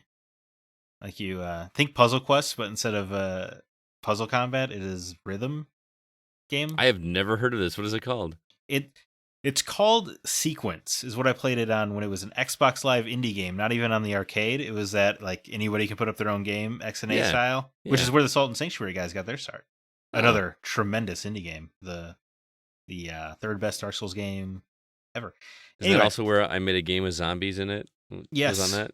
Well, that's the Salt and Sanctuary team. Is it really? Yeah. I didn't know that. Fun fact. But a Sequence is a game that I've lost track of, and I keep looking for it every couple of years. I'm like, man, I wish I could replay that game, but I can't.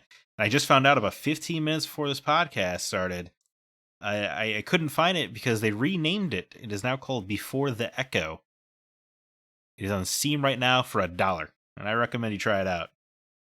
Because you're equipping items and stuff, and there's branching dialogue and all this kind of thing, and then there's a combat is a pretty serious rhythm game. I'm surprised I haven't heard of this. I love RPGs and music rhythm games, so that sounds right up my alley. Well, it doesn't help when you release a game on the 360 and then you change the name when you re-release it on PC. That's just confusing. Feels like you lose your evangelist that way. I agree. Anyway, play Before the Echo, man. I loved that game on Xbox. But speaking of the community, Lalamer Waffle chimed in. Aquaria is a real gem that I never hear mentioned. I love the ocean and all things aquatic, so of course I love it. But regardless of my bias, it is a really lovely soundtrack and fantastic narration. Sunless Sea is also a really unique top-down text adventure game. It's super Lovecraftian inspired and about a world that is sunless that you have to travel as a captain across the Undersea. It's tough as nails, I've still yet to beat it, and full of wonderful stories and terrifying horrors. It's a roguelike too, so it keeps things fresh in the face of a frustrating demise. Aquaria is a cool mermaid Metroidvania. Oh, so you actually can float around, it's all underwater and... Yeah, I think, I guess almost Echo the Dolphin. It is this 2D dolphin, mermaid game. but it is like a Metroidvania.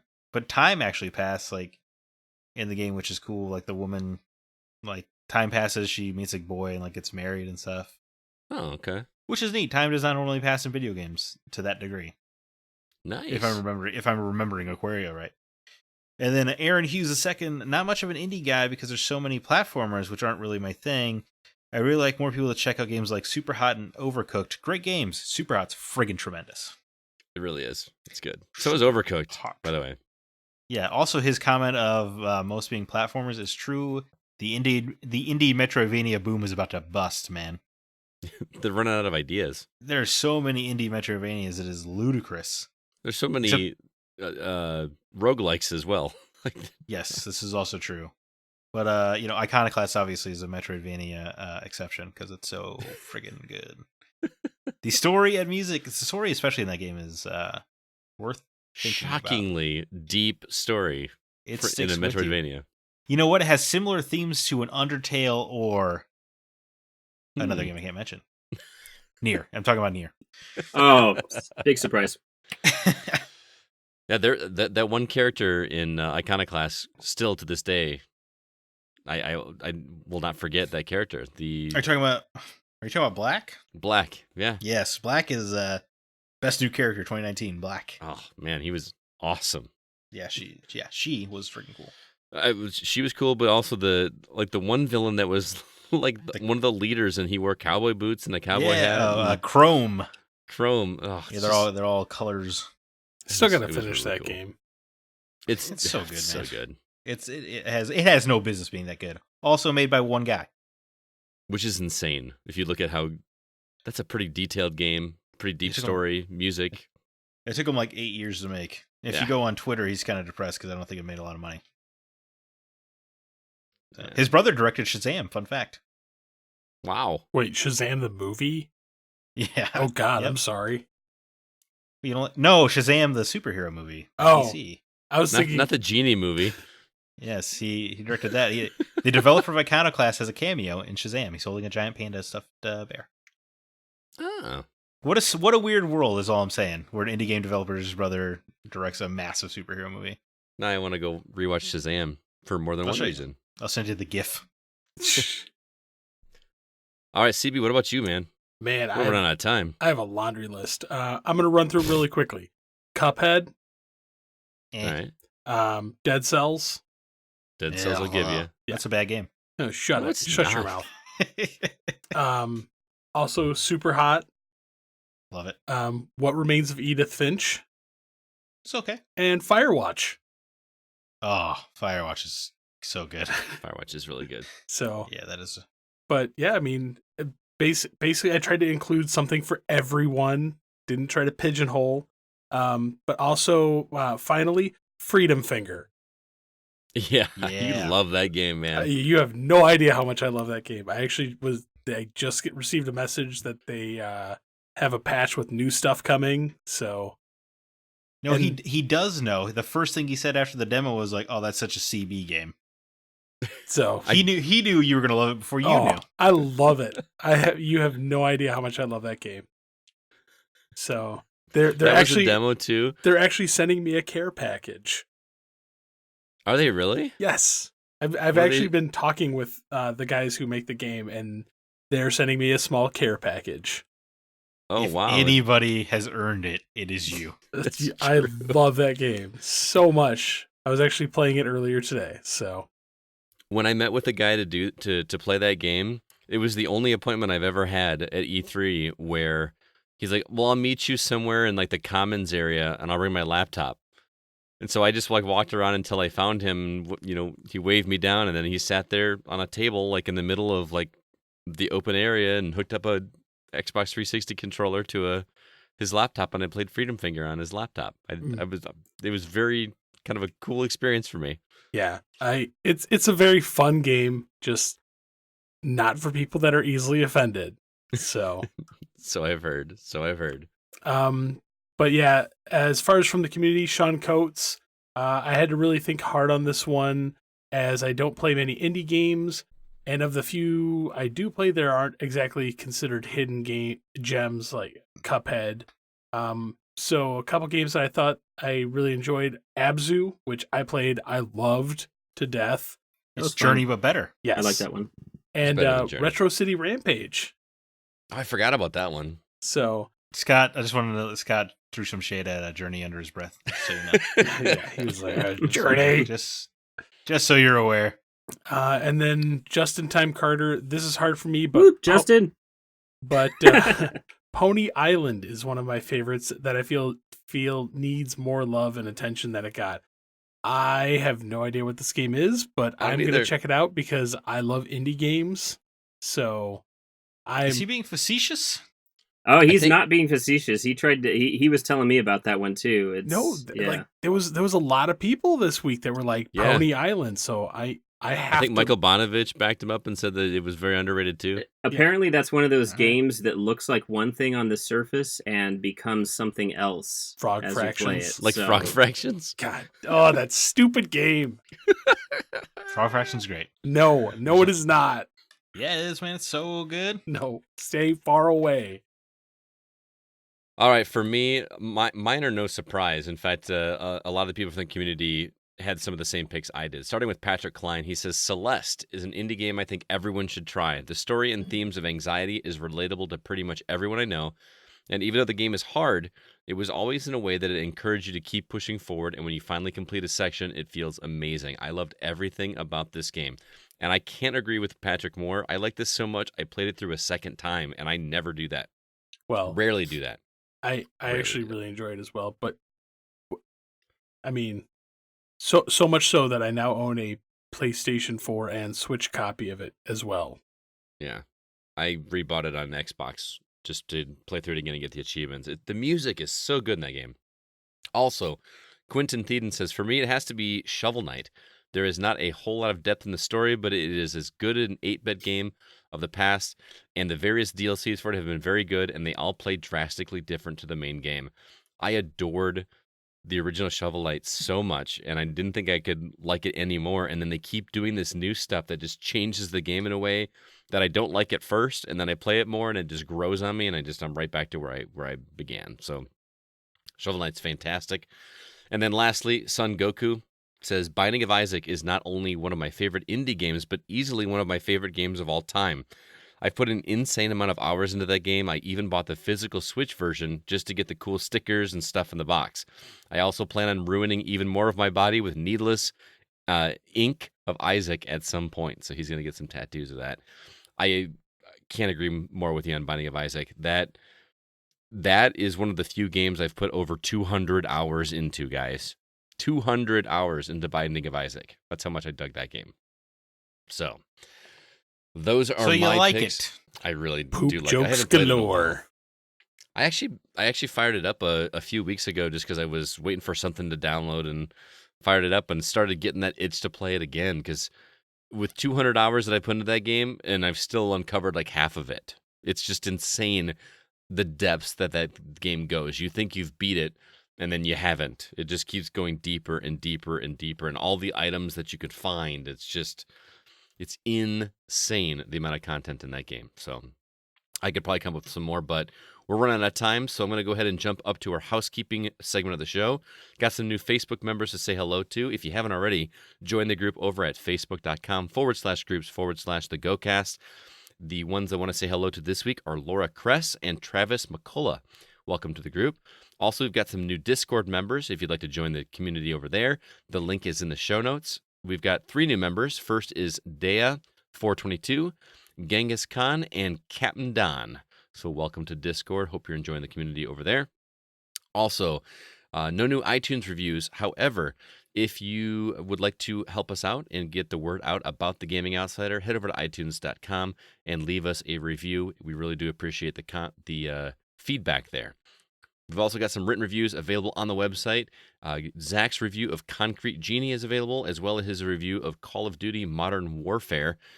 And then CB has a review for Ghostbusters, the video game remastered, as well as a physical backpack that we got a review package for called the Mobile Edge Core Gaming Backpack. You can read his review of that over on the site as well. Now let's go ahead and talk about the games we've actually been playing.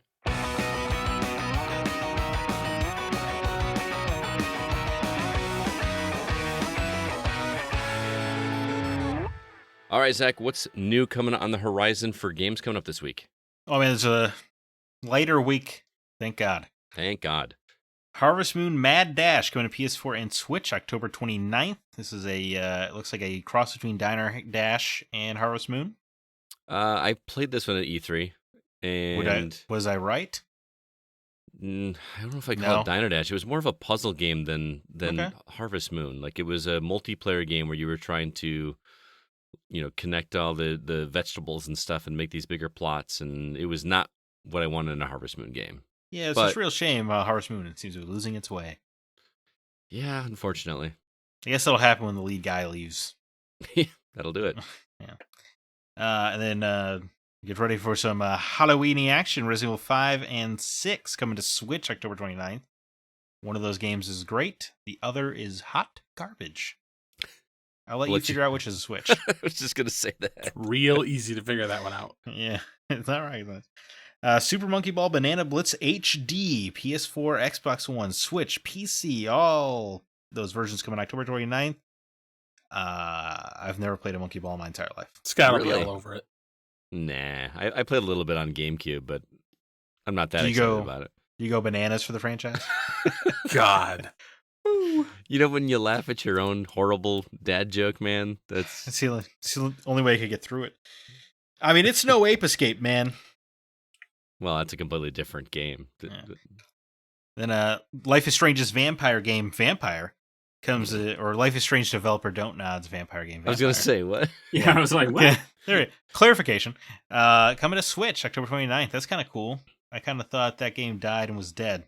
No, I'm But actually like a vampire, it has risen. I'm actually still trying to Oh, chug boy. through that game on Xbox. So Yeah, no, I mean, the Halloween theme continues with Luigi's Mansion 3 coming to the Switch on actual Halloween itself, October 31st. I think Spencer's reviewing that for us. He's Hey, that's great. really interested in that game. I'm happy somebody on the site is.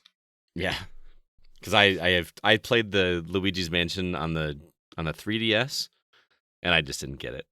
I like the GameCube one well enough. And I never played the GameCube one, so maybe that's why I didn't like the 3DS one as much. It just didn't work for me. It's not a Mario game. I mean, that's not a problem. It's something different, but It's just not a well I think they need to keep going back to over at Nintendo. people are really excited about that one. We did our giveaway for October, and I get a little pie chart that shows which game everybody votes for. Over half of the votes were for Luigi's Mansion 3. It's probably because it looks good enough to want to play, but not good enough to buy. Oh, look at you. Backdoor complimenting it. Come on. There you go. And then Spirit of the North coming out on PS4 November 1st. This game looks really cool. It's like gave me vibes of Okami a little bit. Probably just because you're playing as a fox, but it looked kind of like a 3D platformer. You play a little fox spirit guy. Looks cool, cute. Yeah, I think this will be a solid skip for me this week, and it'll be catch up. Yes. I mean, I would love to play Spirit of the North, but I don't know if I need to buy it. I'm in the same boat. I'm having too much fun with the other game I'm playing this week. So, what Me about you, CB? And The Outer Worlds. Spirit of North is probably the only one I would check out this month and this week. So, yeah, luckily I have a game that I'm also going to be sinking a lot of hours into. yeah, for sure. I wouldn't mind trying Super Monkey Ball again, but I feel like that's a game I play an hour or two of, and I'm done. I don't really need to play any more of it, but I remember having fun with that back in the day. So, but let's go ahead and jump into a couple big titles that we all three played this week, which I feel this is strange that all three of us have played both of the big titles this week, which never happens. In fact, all three of us beat one of them, or at least beat the campaign, and that is Call of Duty Modern Warfare.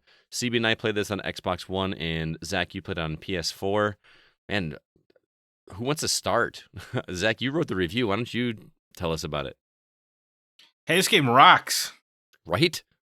Yeah, let's just front load that. This game is really, really great. Campaign-wise. Yeah. Campaign-wise.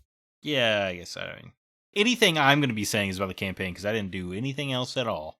Me either. All I played was, and that's not knocking the multiplayer at all. I just I wanted to experience the story and I wanted to get onto the other game. So I didn't really touch the multiplayer yet, but I plan to. I will eventually touch the multiplayer, but yes, I had another game in mind.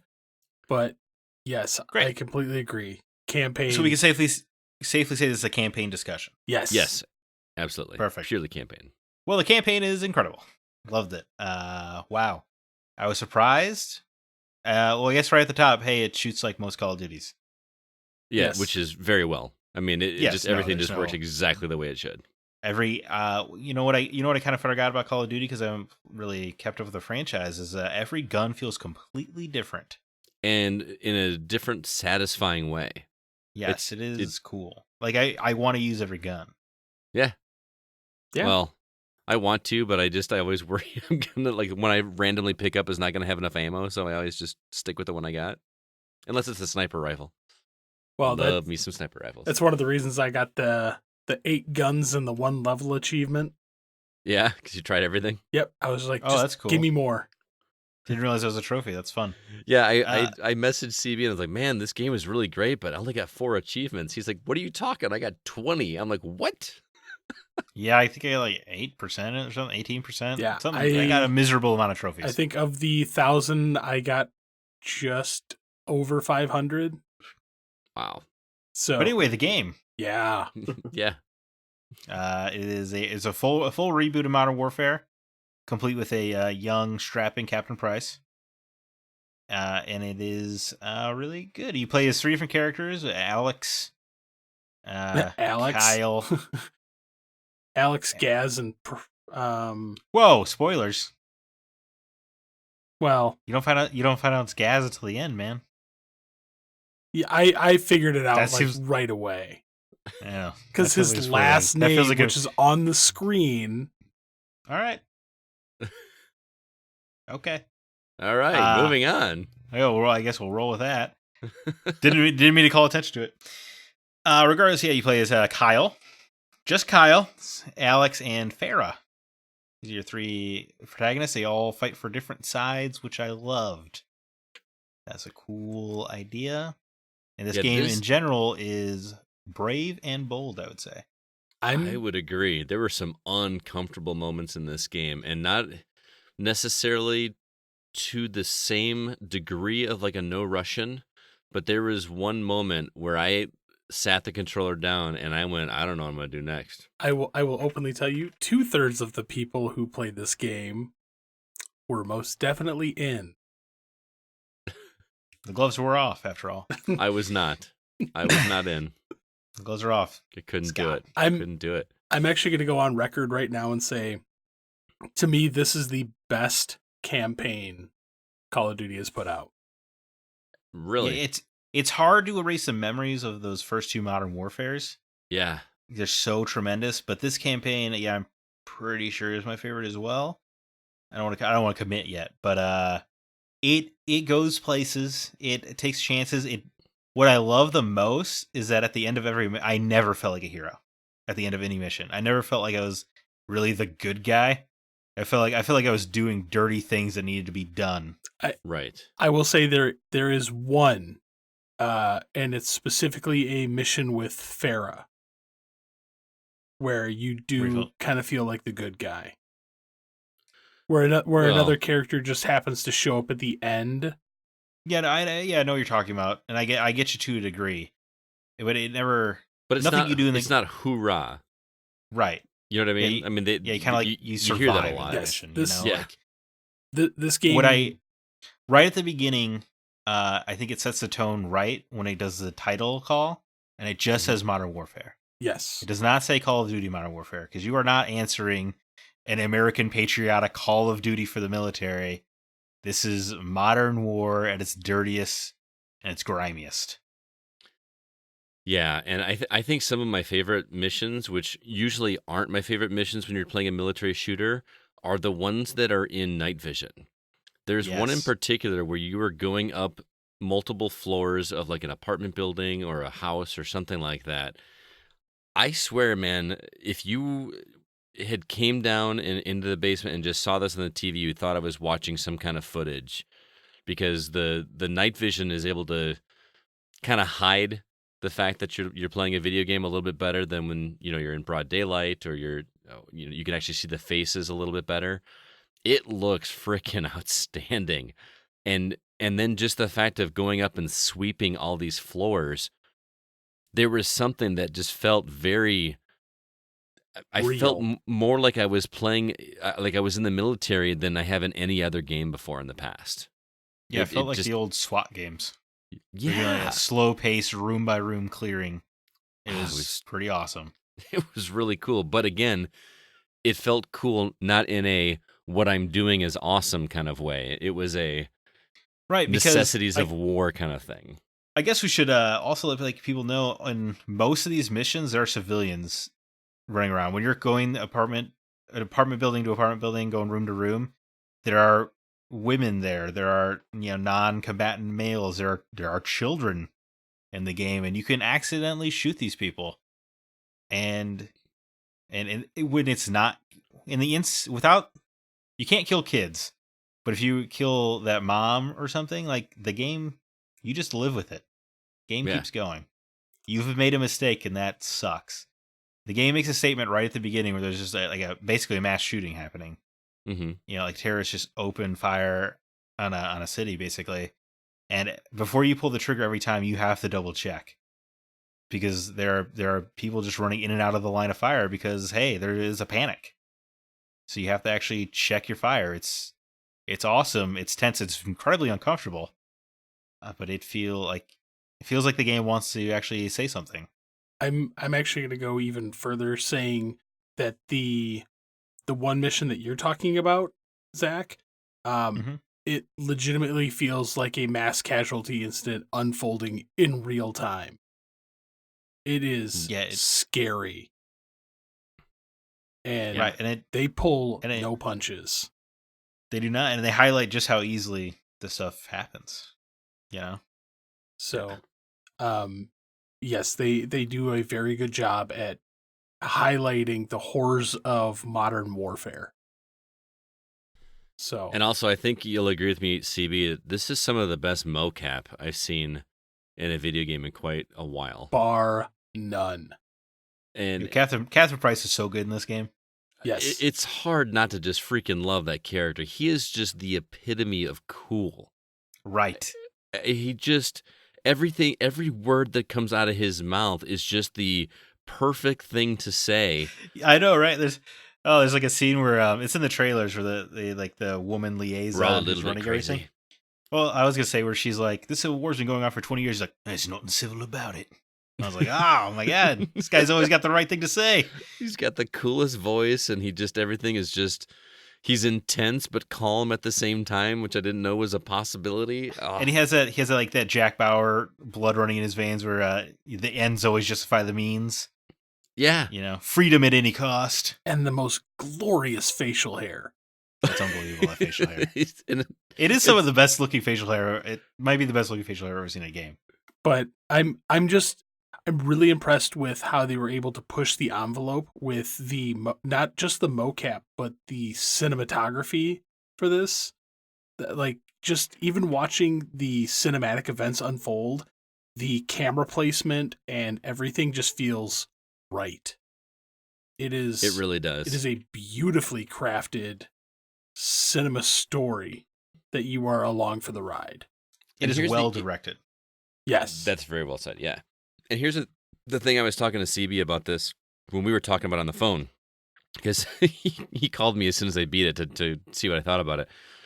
I can't tell if it's because we are so spoiled with the high quality of games that we've got, or that we've played so many games that push the envelope in terms of storytelling nowadays. But after finishing this one, I looked back on going back to like Call of Duty 4 or Modern Warfare 1. 2, Modern Warfare 1 and Modern Warfare 2, and the moment, like the nuke moment in those games, was just like eye-opening and eerie feeling, and I didn't feel like I had quite that level of holy crap that I did play in those games. But I feel like you weren't in.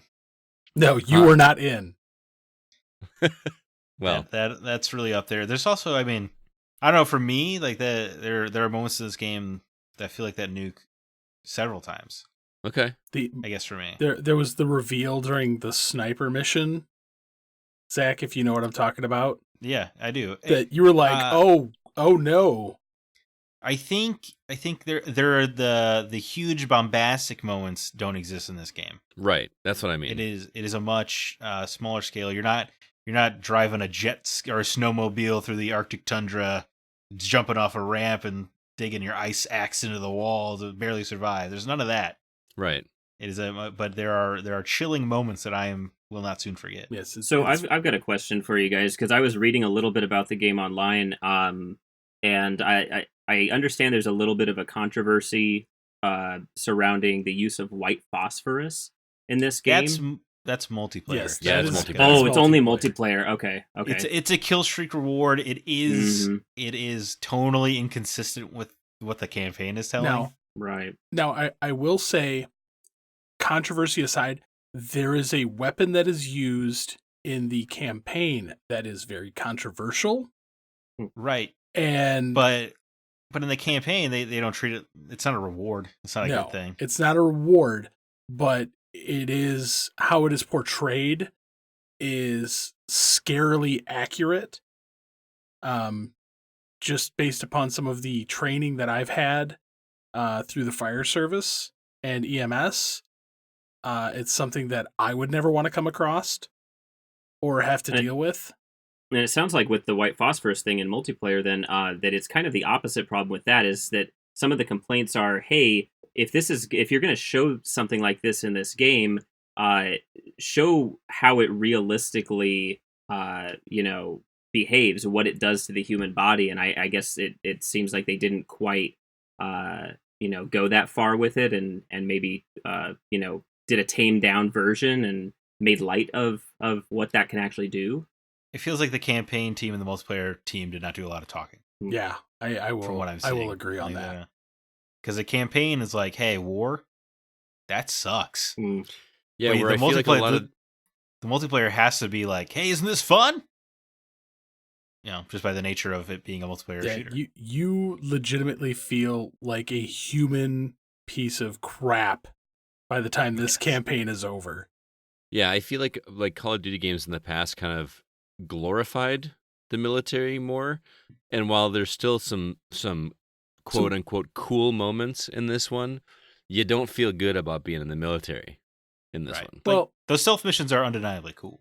it's not so much that you feel like it's glorifying. It's more or less realizing that the people in the military, unfortunately, over the course of their job, have to do some really bad things in the service of what they do for the general public. Mm-hmm. Yeah, it reminds you, the gamer, that the fun you're having is based on something real and horrifying. Right. Yes.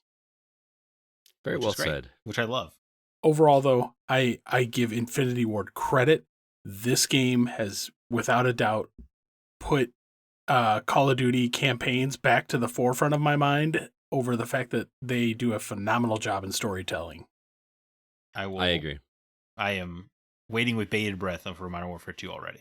Yes. Yeah, and when you do play it, stay after the credits. Yes, that's all I'll there is say. a stinger. Make sure you stay after the credits. So It's real good. it is really good.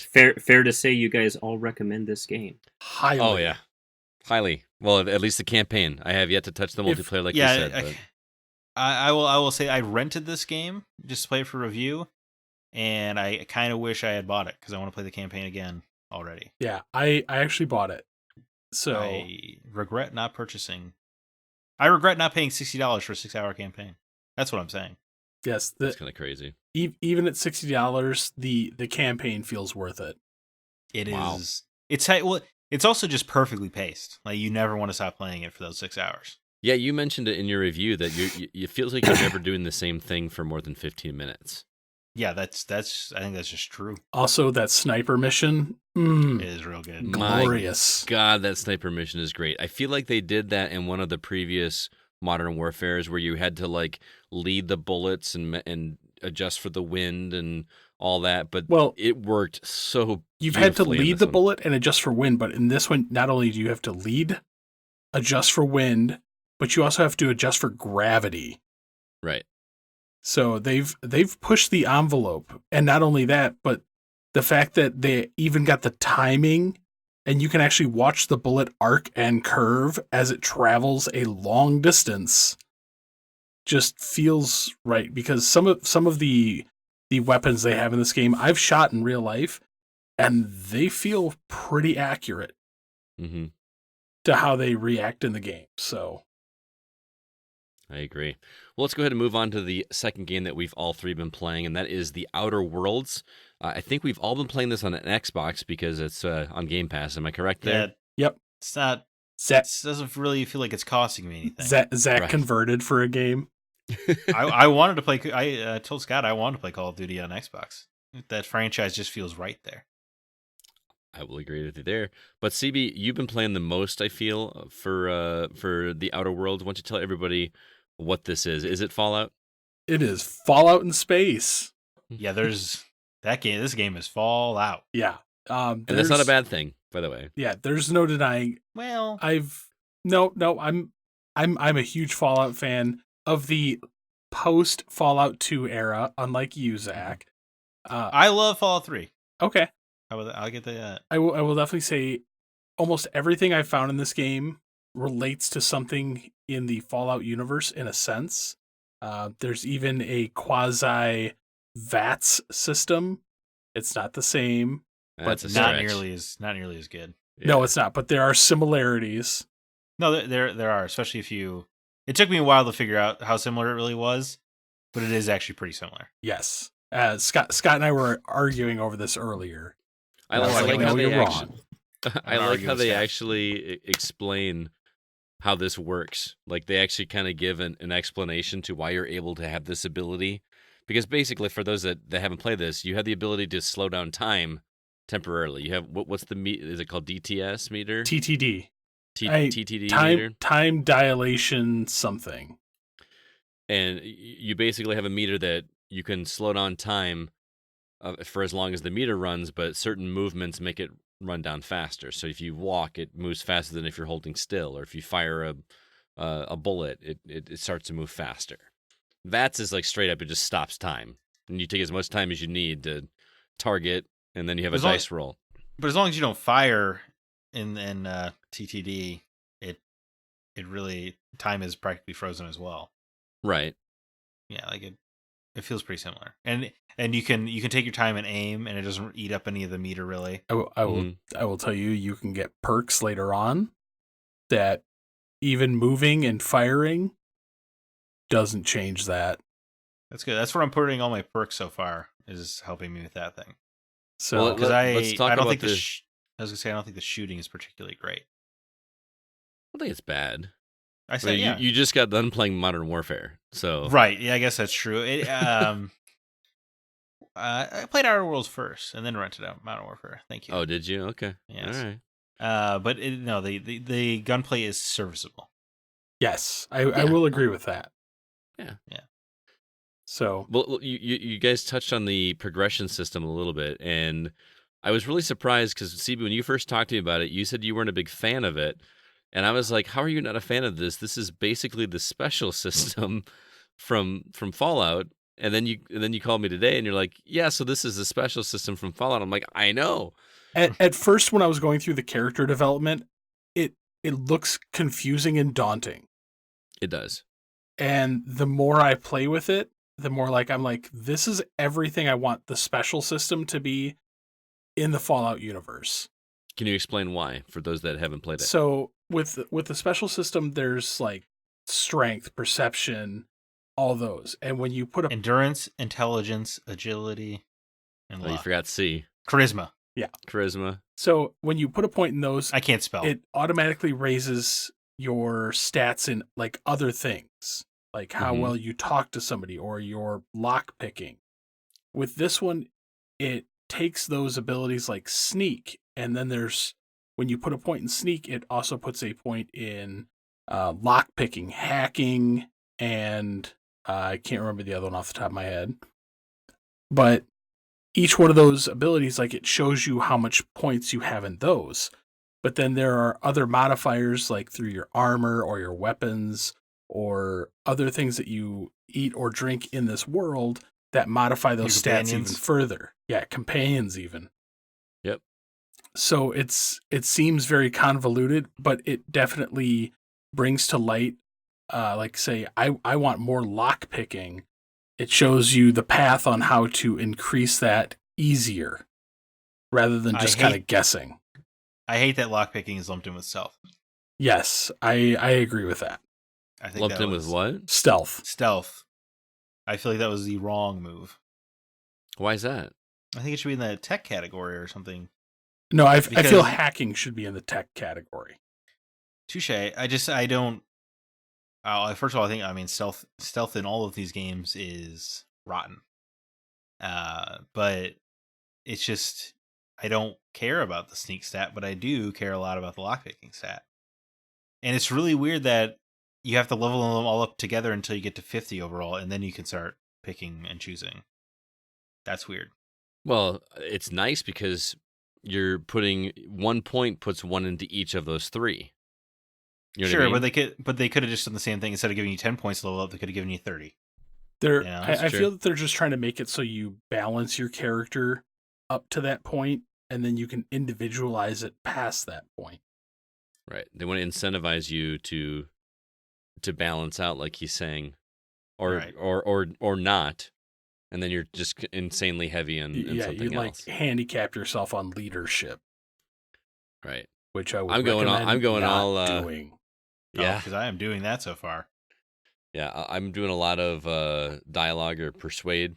Yes, that's been a lot of mine. I'm going to start putting more into the leadership, like you mentioned. The leadership category has its perks. I will tell you that right now. Yeah, is one of the perks getting freaky? Not that I found yet, but darn, I got to Mass Effect this thing. But I may have found a couple dialogue options where there's some hint towards that if my stat was a little higher. Okay. Now, are these categories that you guys are talking about, does this stem from the attributes that you choose in the beginning in the character creation? Yes. Okay. No. Yeah, I was going to ask about that. It's very complex building your character in this. It is, you know what? That's a good thing. CB, I'm sorry. It is. No, it is kind of a complex character builder. Yes. Yeah, I was going to ask you guys about that because it does look like it's fairly robust. I saw some options in the attributes, like you can be a sous chef or something like that. You can choose that as some sort of an attribute of proficiency. I'm actually curious. What did Zack and Scott choose for their job? I think I'm a cashier, if I remember correctly. I chose to get more money. I chose cashier as well. No, cashier did something that didn't make any sense for being a cashier. Persuade. Persuade is what it was. No. Working as a bartender, you want to persuade them to give you more money or to buy things to increase your tips. Oh, is that what it is? Okay. Interesting. Is this when you build your character, it gives you like a little bonus? Yeah. Yep. I did not read any of the jobs. I just picked one at random. No, I just looked at what the bonus was. Yeah, I just read the stats myself and then said, "Oh, I'm a cashier." Yeah. I did whatever the persuade was because that's you're a cashier. RPG. We're all three cashiers, which is fun. It's the most important stat in these kind of games. Man. I agree because I can just talk my way out of everything. That's how I beat Fallout New Vegas. The +1 to persuade seemed better than like just 5 technical. Yeah. So agreed. So let's back up because I feel like we haven't even really explained what the story is in this game. Oh yeah, it's a little weird. You are a person who was woken up on a spaceship by Rick from Rick and Morty. A terrorist. Yes. Terrorist Rick. And you have to help him free the other people on your spaceship. I don't want to delve too much more into the story because some of it actually plays out further in on what's going on. But there's hundreds of bodies in the spaceship, and you are picked one. Thousands. Which is kind of a cool way to do the whole like character creation because like you actually make your character look like you do in a Fallout game or a Elder Scrolls game. You spend all this time like tweaking this character, and then he just goes and selects one random one out of there, and then that's your character, which I think is a more fun way to do that than create your character, and you just now exist in the world. Yes. So But you are then dropped onto a planet, and you have to basically complete a bunch of things to help free the people on the spaceship, as well That's the- as basic story. yeah. By the way, fun fact, Zach. I don't know if you realize this, but Ada, the computer voice in the ship, voiced by Courtney Taylor. Oh my god. Yeah, R2V2 Zone. I know. I didn't That's realize cool. that until today. I did not know that. Yeah, that's cool. Yeah, small world. I actually just hit level 13 in this game before we started recording. Okay. I think I'm level 5. I think I'm like 5 or 6. Yeah. Yeah, And I am just perfectly happy running around just doing errand boy missions, which is what I love to do in Fallout games, and just leveling up and doing all this stuff. And what I love is at least so far, the game map is not annoying. It is contained. It feels manageable. Yes. well, this is one planet. The Well, it's good if scuttlebutt is I will tell you right I- now, each one of the areas is very contained. okay. That's good. I love that. I love getting to know an area, and you go to if you go to different planets, that's awesome. If you give you different little hubs to do, that's great. I like learning, a game map. Yes. You can't do that with every other game in this specific RPG genre. Yes. So as you travel to each one of the planets, like each one of those planets has different docking areas, which you will unlock as time goes on. And when you dock at that area, it's a similar size to the first area. And there's different things going on around there, like little pockets of town or people that you can go visit and do more missions. It's insanely well developed. Nice. Some music to my ears. So, I'm enjoying it immensely. The music is Well, yeah, it is because you're a big Fallout guy, and this game is Fallout. yes, but I mean, right down to the advertisements on the loading screen. They look like they're done in almost the same art style. Everything's retro futurist like Fallout as well. well, not Yeah. only that, but even when you talk to people, it has the Yeah, it does same the- dialogue style. It does the eerie zoom in deadpan face thing, which is a choice. Yep. It But it makes you feels right at home that way to me, honestly. It does until it transitions to until your companion character talks and the camera just cuts Yep. like a hard cut. It's very jarring every time. I'll Yes. agree with that. I'll Um, agree. as time goes on, you will be able to you actually gain your own ship in this game, and you can build a crew of people that you will find as well. And as I you got go one out crew to these member. different areas, you can choose 2 people of your crew. I think total up to including yourself 6 people in your crew. So it's fun to have the ability to kind of fill in the gaps of say I'm very persuade heavy, but have somebody who's very melee heavy join my Yep. party. So So you can mix it up. it's everything that I wanted in a Fallout game, but not in a Fallout game. Right. Yeah, I do. If I'm allowed to speak some criticisms. No, I don't know if, go I ahead. don't want CB slap me down. I will say it is almost jarring how much this specific kind of RPG still plays like Fallout 3. I was actually telling Scott earlier today on the phone. I feel that this legitimately was the sequel to Fallout New Vegas, whatever they were going to choose for their next location. But then halfway through, they're like, "Screw this! We're just gonna make it in our own universe." I would believe it, or maybe Fallout. Bethesda, being a terrible company, did something. Well, Obsidian made Fallout New Vegas. No, I'm aware. Bethesda has changed a lot since then. Well, yeah. That's what I'm saying. No, but I was just a little bit taken aback by, boy, this game plays just like Fallout 3, an 11-year-old video game. To me, this almost feels like it feels like what Fallout New Vegas should have been, because there's a lot in the fact that it works. well, there's a lot of similarities to Fallout 3, but then there's a lot of things that I noticed that were in Fallout 4.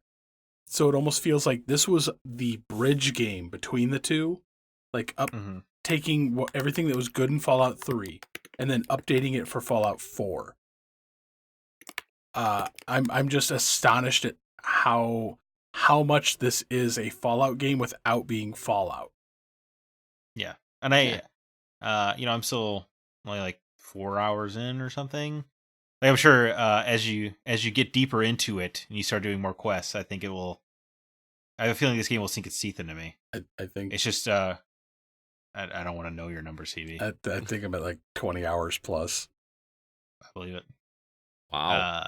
I am happy to hear the Scuttlebutt Online. This game is only about 30 hours. If I know if you mainline the campaign, you can beat the game in like 20 hours. I love hearing that. Yes, I will say that, but I'm actually having a lot more fun just roaming around, doing my thing. You know what? I will say the same thing. I started off because I was just like, let's just get through this bad boy. But then when I started to do the side quests, it is a lot of fun. Yeah, I'm actually finding myself clearing an area of all quests, and not You intentionally. never do that. Like I actually wanted to just power through this game, but the more I play it, I'm finding myself going and like seeking out quests in an area and making sure that it's like, man, spending more time in this area is so much fun, and making You know what? sure. All the side quests so far, I'll be like, I'll take the side quest from this guy just to have it in my log, and then I'll ignore it. But you kind of can't. It usually has a pretty good story hook where I'm like, well, I kind of want to see what happens next at the next step of the side quest, and then you learn there's like 3 different parties involved, and they all have their view on the situation. But this is happening for every quest in the game. Mhm. It seems to have 12 different outcomes, Yes, which is undeniably awesome. yes, That does sound really And cool. the permutations. I let an old man die to give the company some medicine, and I felt okay about it. Yeah, I the would ask it. permutations in the quest lines in this is insane. It honestly is, and I am impressed, and it makes me want to play a lot more. I do the tone of the game. I was going to ask you how you felt about the humor. Well, the humor is fine so far, but it feels like so far it is just one joke, and the joke is, "Hey, capitalism sure sucks, right?" Yeah, And that has been the same joke for the 4 hours. I'm hoping to get some new angles on that because that seems like a joke that might wear out its welcome. I appreciate it. It is funny. The idea, it's a chuckle that, hey, suicide is a crime because it damages the company value or whatever. Because you are company property, so it is a crime to vandalize it. I love By that you have to shooting pay yourself? monthly dues for your own graves or whatever. Yeah, like those things are funny, but it feels a little bit of okay, so everyone's just making the same joke. oh, just wait. Hey, you know what? Props to Obsidian for wearing their politics right on their sleeve. There's no getting around what the feeling around that studio must be. All right, well, that is The Outer Worlds. I think it's safe to say we're all digging it. Yes, Without a doubt. I don't think I'm as hot on it as CB, but I think you know what? I want it to get me there, and I think it can. I think I would dig it even more if the text was a little larger. I tweeted out about this immediately after I downloaded the game. Oh, did you? This text is unbearable. Why It's is hard to that read. not an adjustment? There should be a setting to change that. Right? It should Yeah. be. Like, what size would you like your text to be? Exactly. A lot of Like games every game do- should have that, and every game should have customizable controls, as far as I'm Remember- concerned. God of Wars was really bad. I remember that, and even when they patched in the increased font size, it was still pretty bad. Yep. The- It sure I can't remember. was. The one thing I will I think say it about was- it is at least they put a background behind the text. Yes, So it's not but I'm like still. God of Wars, though, where it blends into the background. Oh, Yeah, yeah. no, yeah, you're right about that. It is still not easy to read. It does. It feels like I know it sounds like a first world problem, right? You can't read the text or whatever. But it feels like game developers are just sitting at monitors all day and kind of don't realize how hard it is. That's the only thing I can think of. That's what quite it feels possible. like. Yeah. That's the only quite thing, That's the only possible. thing that makes sense. Because then all the QA testing is going to be done right up next to a monitor as well. So it just feels like nobody ever just sits back at a reasonable living room length and goes like, "Hey guys, this is kind of hard to read to you." So Yeah. I'm actually gonna like chip in on this a little. I'm surprisingly used to the small text because since my wife is deaf, almost everything we watch in my house The is subtitles. with subtitles, and depending on the company that is putting out the DVD for their pressing, the subtitles are super tiny. So, How dare your wife ruin movies for you like that? believe it or not, it's actually gotten to the point that I've noticed myself watching like Netflix with the sound completely off, Oh, that's kind and of then funny. somebody will be like, "Why are you watching with the sound off?" And I'm like, "But oh," and then I realize I'm like, "Oh, I'm reading the subtitles as I'm watching the movie." Because you want to feel closer to your wife, so So you keep the subtitles up when she's not there. it becomes something that just has become ingrained in my brain. I wasn't being serious. I don't think she's really ruining stuff for you. No, she's not. But it's not until somebody points it out to you that you notice this. And so I didn't notice that the text in this game was very small until you just pointed it out for me. No, man, it was brutal. Because I've been able to read everything just fine. I realize I'm the glasses guy here, but they're supposed to make seeing easier. Doesn't feel like it. All right, well, I'm definitely going to be playing more of that because I didn't want to stop playing last night. I was having a really good time, and I can't wait to jump back into it. And speaking of games that we've been jumping back into, I did go back and play some more Children of Morta this week. If you want to hear me talk more about that game, check out last week's episode, but this game continues to be a top 10 contender for me for this year. I love this game, and it just keeps getting better and better. The sense of progression just feels fantastic, and again, I said this last week. Don't pick up this game, Zach, if you're looking for just a straight up narrative experience. It's not a deep narrative. Understood. You know what? Based on the fact that I got caught up in your excitement and downloaded a Night's Quest and played like 4 hours of it. Yeah. Okay. I'll be cautious. I was pretty brutal about a Night's Quest. No, you absolutely were. It just all the videos. I'm just saying I'm being a little more cautious right now on games that I'm iffy about. I'm playing it a little safer. Yeah. Did you watch any videos on Children of Morta? Yeah. No, your description of Diablo seemed very apt. It looked very much like Diablo. Oh yeah, it totally is. But I between that and Outer Worlds, I don't know which you want to play more.